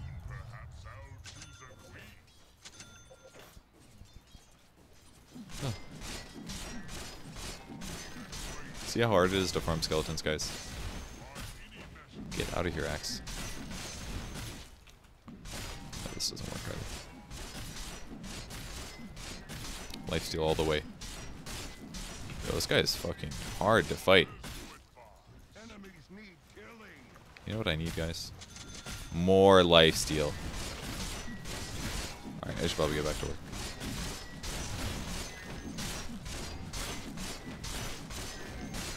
I don't suppose these have to be full for me to do this whole thing. I'll kill you, dude. This is like the coolest build I think I've ever invented. I'm pretty sure. Look at this. Easy. So easy. Okay, fight little skeletons. So they deal 37 damage, which is okay. They can get plus 25. So they'd be dealing more like 40. Oops, wrong item. I was thinking a hat, and that is a hat. So if you get Helm, they deal significantly more damage.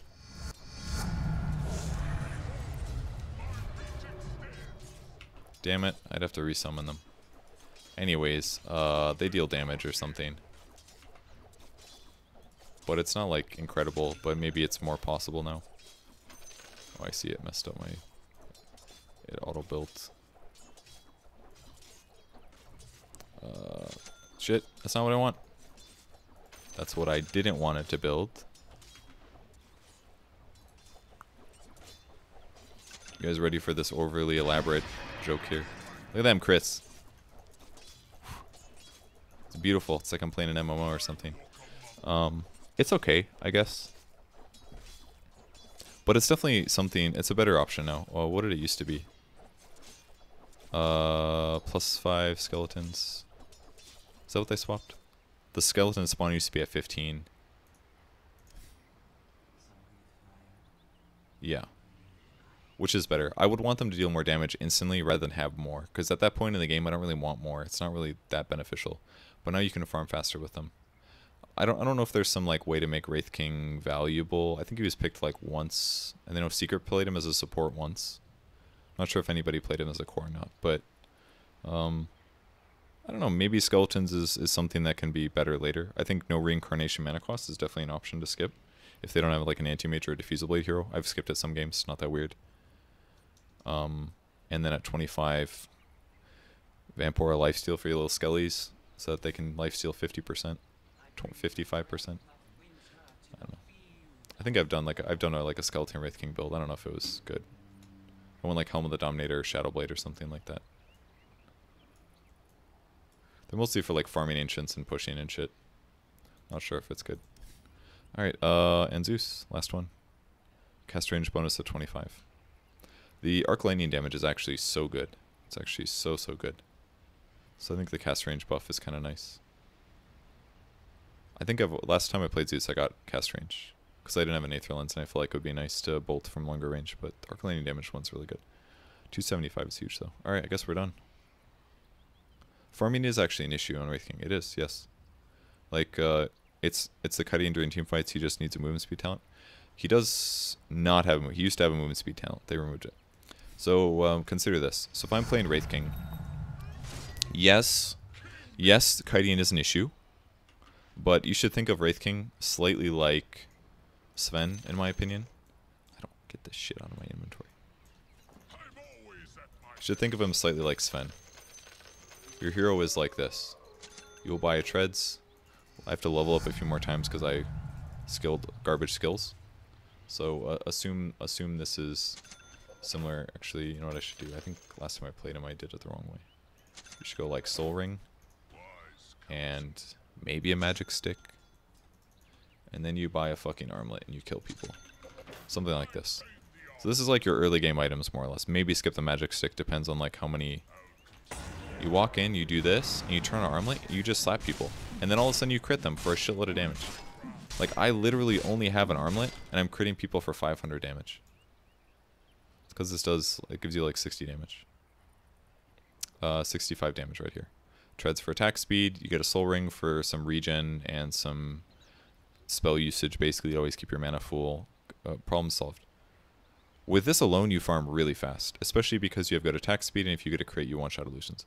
Don't buy this shit crit build. It's terrible. It's so bad. Never buy Crystallis. It is like equivalent in price to Armlet. Costs 21.20. Armlet is a mere 250 gold more, and this gives you 5 armor, 4 HP regen, 25 attack speed, 9 damage, just by itself. When you turn it on, it gives you 65 damage. It gives you 500 health. Gives you an extra 4 armor. And yes, you drain HP or whatever. But I'm regenning 13.6 right now as a level 19 hero. So I'm a little bit more leveled than I should be. So I'm only losing like 30 HP per second. So it takes like 15 seconds for Armlet to be a negligible, or to be an overall negative for my hero's HP by it being on alone. Not including the fact that it gives me an extra 4 armor. It's a 65 damage item. This is 30. It doesn't increase my attack speed. It doesn't make me stronger. I still die to physical damage. I'm still weak to minus armor. It's bad. Don't do it. But with Armlet alone, I deal a lot of damage, right? And then all you have to do is pair this up with a blink. Or you can go blink first. If you feel like you need action early, just do this. Go like treads blink. And then I'm just going to jump in and stun people, and you have 2 seconds to kill people. And obviously with just blink, it's not that great. But that's why you pair that shit up with items that actually murder people. And then you just have vision on opponents. Oh, don't tell me it bugged. Dang it. Then you just make sure you have vision of people, and you just jump in and murder supports. And you have about 2 seconds to do so, or you have to follow up, or your team has to follow up. So let's say we're like level 10 or something. This is basically your skill build. Oops. You'll have one ultimate, obviously. And here, I feel like if it was between getting a 4th Mortal Strike and 20 attack speed, I would get 20 attack speed. For the reasons being that it increases my chance of killing somebody during burst. Not that the Wraithfire DPS is not bad, because that's 80 damage. But that's not worth, compared to attack speed, that gives you the chance to kill the hero. Again, this is basically what I want to do. Just murder people. Buy a really inexpensive item that helps me murder people. Let's take this, like, axe, and let's say he has standard items of absolute shit. Oops. And, I don't know. I see him. Like, okay, I'm highly leveled, but he's, like, slightly behind me, and I crit him 1 time, and this guy's fucking dead instantly. Obviously, I have, like, 4,000 more gold than he does, so this is maybe not the best example. But if this guy did have items, what he would have is, like, a blink dagger, and maybe, like, he'd be working on his blade mill or something. So, yeah, maybe he does a little bit better. Let's level him up, like, a few more times or something. So I didn't get a crit there, but I just did half of this guy's HP, and this is like a reasonable amount of farm for him to have. He'd still be behind me, but like, this is what you're doing as a Wraith King. You jump in and you try to kill people. And if you kill this guy successfully, then you're good. If you jumped in, there was 5, and you didn't kill him, you're obviously going to fail. But that's why you have your ultimate. Your ultimate goes off, your teams back you up. Like, Wraith King is like a burst gank hero, kind of, while who's also able to like team fighting and re-engage. That's kind of how Wraith King works. You just have to play him correctly, and then everything's going to be fine. Like, still hard to kill and all, but, you know, and then you just transition. You can go, like, Radiance. You can go, like, AC or something like that. That way you have better armor and more attack speed. Then you have more attacks when they are stunned to get a crit. Like, it all adds up, you know. AC, and then you can go, like, Basher. You can go Deso. There's a lot of options. Anyways, Radiance on Wraith King is actually super legit, and I would say one of 2 builds. You either get Armlet, or you go Radiance. And sometimes you go Armlet and Radiance. 100%. Sometimes you'll even skip Blink and you'll do something like this, where you go Radiance. That way you just show up to fights and you stun people, and you just deal a shitload of damage just by being there. And it doesn't really matter if you die, because obviously you respawn. So Radiant's super normal in this hero. I would say it's not the most common, but it's definitely like 25-30% of the time it's built. Alright, I guess that's going to be about it. Solar Crest Radiance is really good. Don't know if I'm super into that. I mean, if you get the health perk at the strength perk at 15, it's probably fine, but Solar Crest is kind of expensive. I'd honestly just prefer you at Armlet. 100% honestly. I'm sure it does way more damage.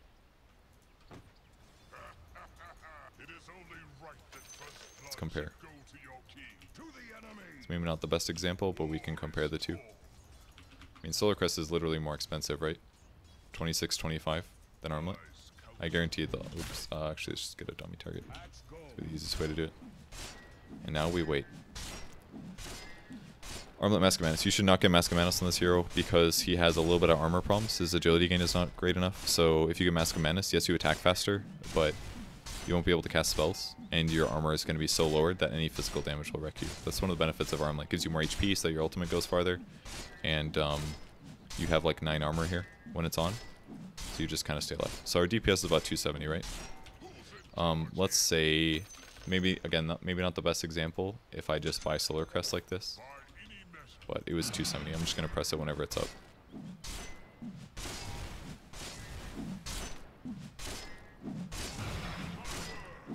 You know, IS is actually doing a lot more damage than I thought it would. But it's kind of dropping down. Maybe I got too lucky on crits. See the damage difference? It's actually huge. And this is a hero this is a unit that has 0 armor. So if somebody has more armor, this is less effective. Like this axe will take way less damage than... I'm missing some Solar Crest usages, but like Solar Crest, yes, it gives you armor, and yes, it can give you some damage, but again, it's single target. It doesn't increase your attack speed. Once you use it on your opponent, you are not survivable at all. So even if I'm increasing the damage that I deal this guy, even if the damage was close to Armlet, which it's not even vaguely close, it's also giving me no benefit at all. Oh, I forgot about the accuracy. The accuracy part is kind of cool, I guess, but it removes the armor and the evasion. So literally when I use this actively, all it gives me is 1 mana regen. It's just not a good item. Like, I could see, if you want to go like Radiance and you're like, hey, I need some armor, I would honestly just buy Medallion and leave it there. Like, just stop at Medallion. Because this gives you 7 armor reduction. And this is minus 10, which is like barely better.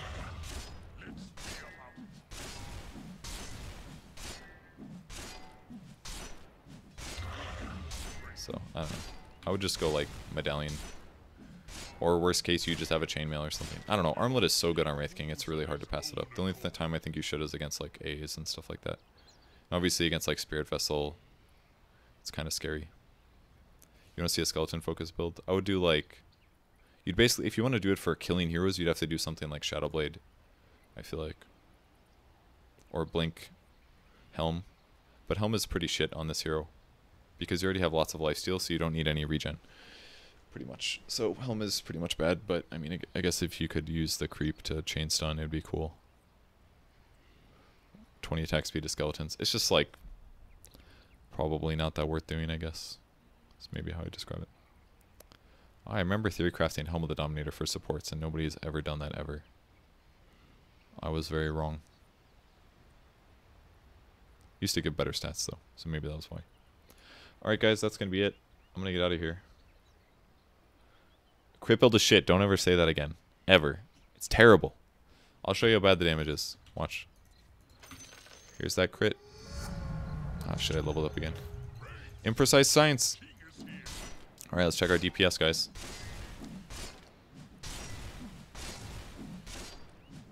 Last we checked, Armlet did 270.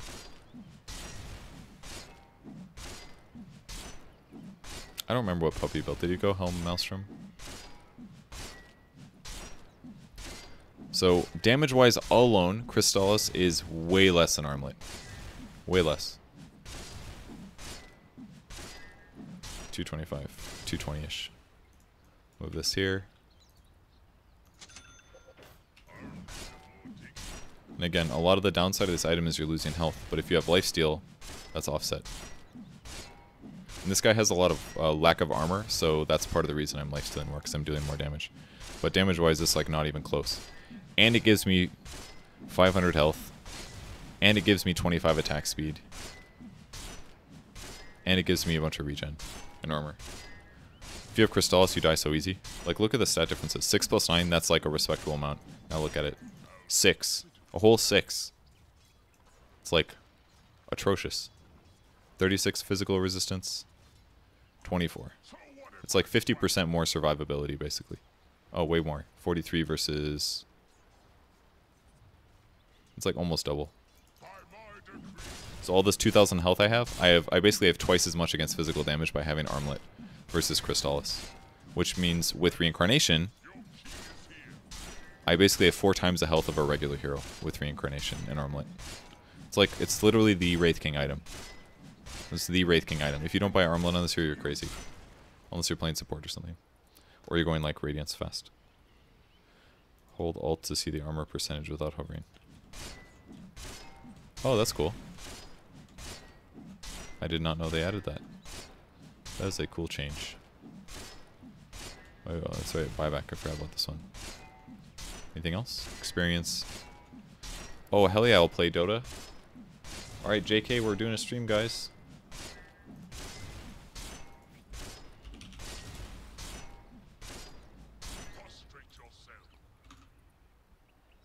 The crit, you're going to say is like, oh, it builds up skeletons faster. I don't give a shit. And, oh, it one-shots neutral creeps. You could just kill them with Armlet.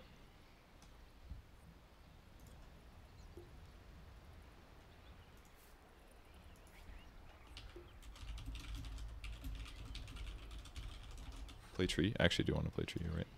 Alright, let's make a list. I haven't made a list of heroes I want to play in a bit, but I'm going to say tree.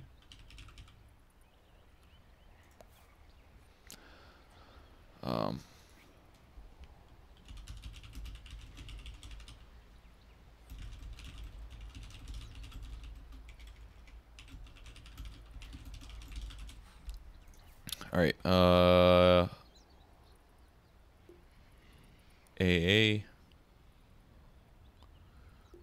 Most of this is kind of relevant. Crystal Maiden's a little better. Doom, a little change. Dragonite. I feel like this was maybe one of the bigger nerfs, honestly. This one right here. This attack speed at 10. I really thought we were going to see a bigger Razor nerf. Really did. Dragonite was like the biggest nerf. Perhaps. I guess his laning is still really good, but making him not a viable carry with just like a level 10 perk. He's going to farm so much slower and stuff like that. It'll be a big difference. Jeez, okay.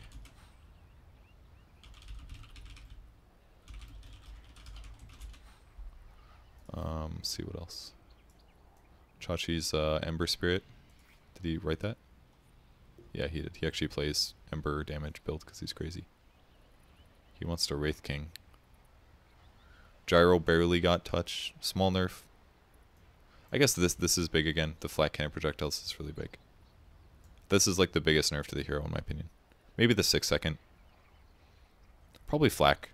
Probably flak visual followed by the 6-second thing. The homing bounty is very inconsequential, I feel. Can't wait to see the layer like change though. Why don't we queue?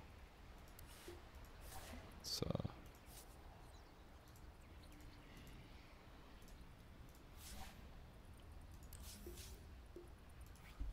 you guys have searching to servers. Oh yeah, the invoker thing.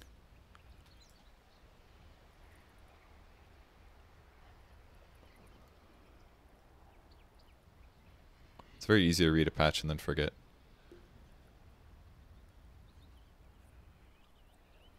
Lion treads, man. Lion treads, I'm adding that. I add it to the list. Lion with treads.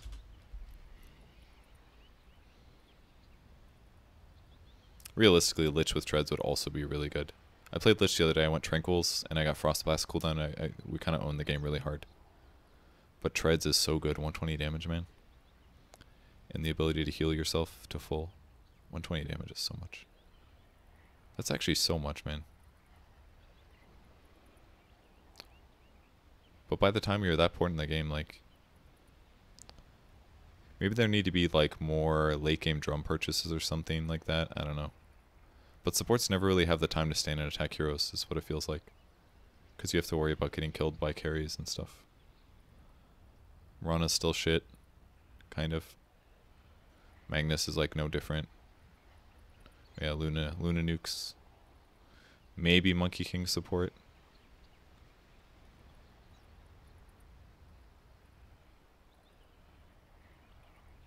Morphling is OP. I don't even need to play it. I'll just watch a pro player do it a few times and I will feel personal enjoyment from watching them do it. I don't feel the need to go practice it. I played Morphling a lot right when he got changed last time. So I feel cool with that. Prophet. Prophet was actually picked enough times. I'm slightly surprised he got this many. I guess these aren't that many buffs, but... What's this hero's movement speed? 290. So I'd put him up to 330 plus boots, so he'd actually be really fast with phase and stuff. But obviously, jungler at the 1 minute mark. I don't know. A lot of nerfs. I kind of... Am I wrong here?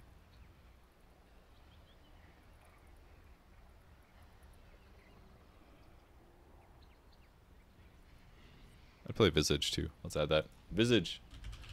I'm doing all supports. Razor's like so not different. Like that's what's so silly about this. Like Razor on the laning stage is still going to be fucking obnoxious to play against. I should swear less, but like the only difference is that in the long run you're going to run out of mana faster because he has kind of a crappy int gain. But I don't know. You know what I didn't think about? Is that if you get the 15 agility perk at 10, that's an increase of 0.9 movement speed. Almost 1%. And then if you get the perk at 15, that's 4%. So the 10 perk not only gives you 15 agility, but it also gives you almost a fourth of the movement speed of the 15 perk. I always forget about stuff like that. Just gotta remember, 10 agility is 0.6 movement speed.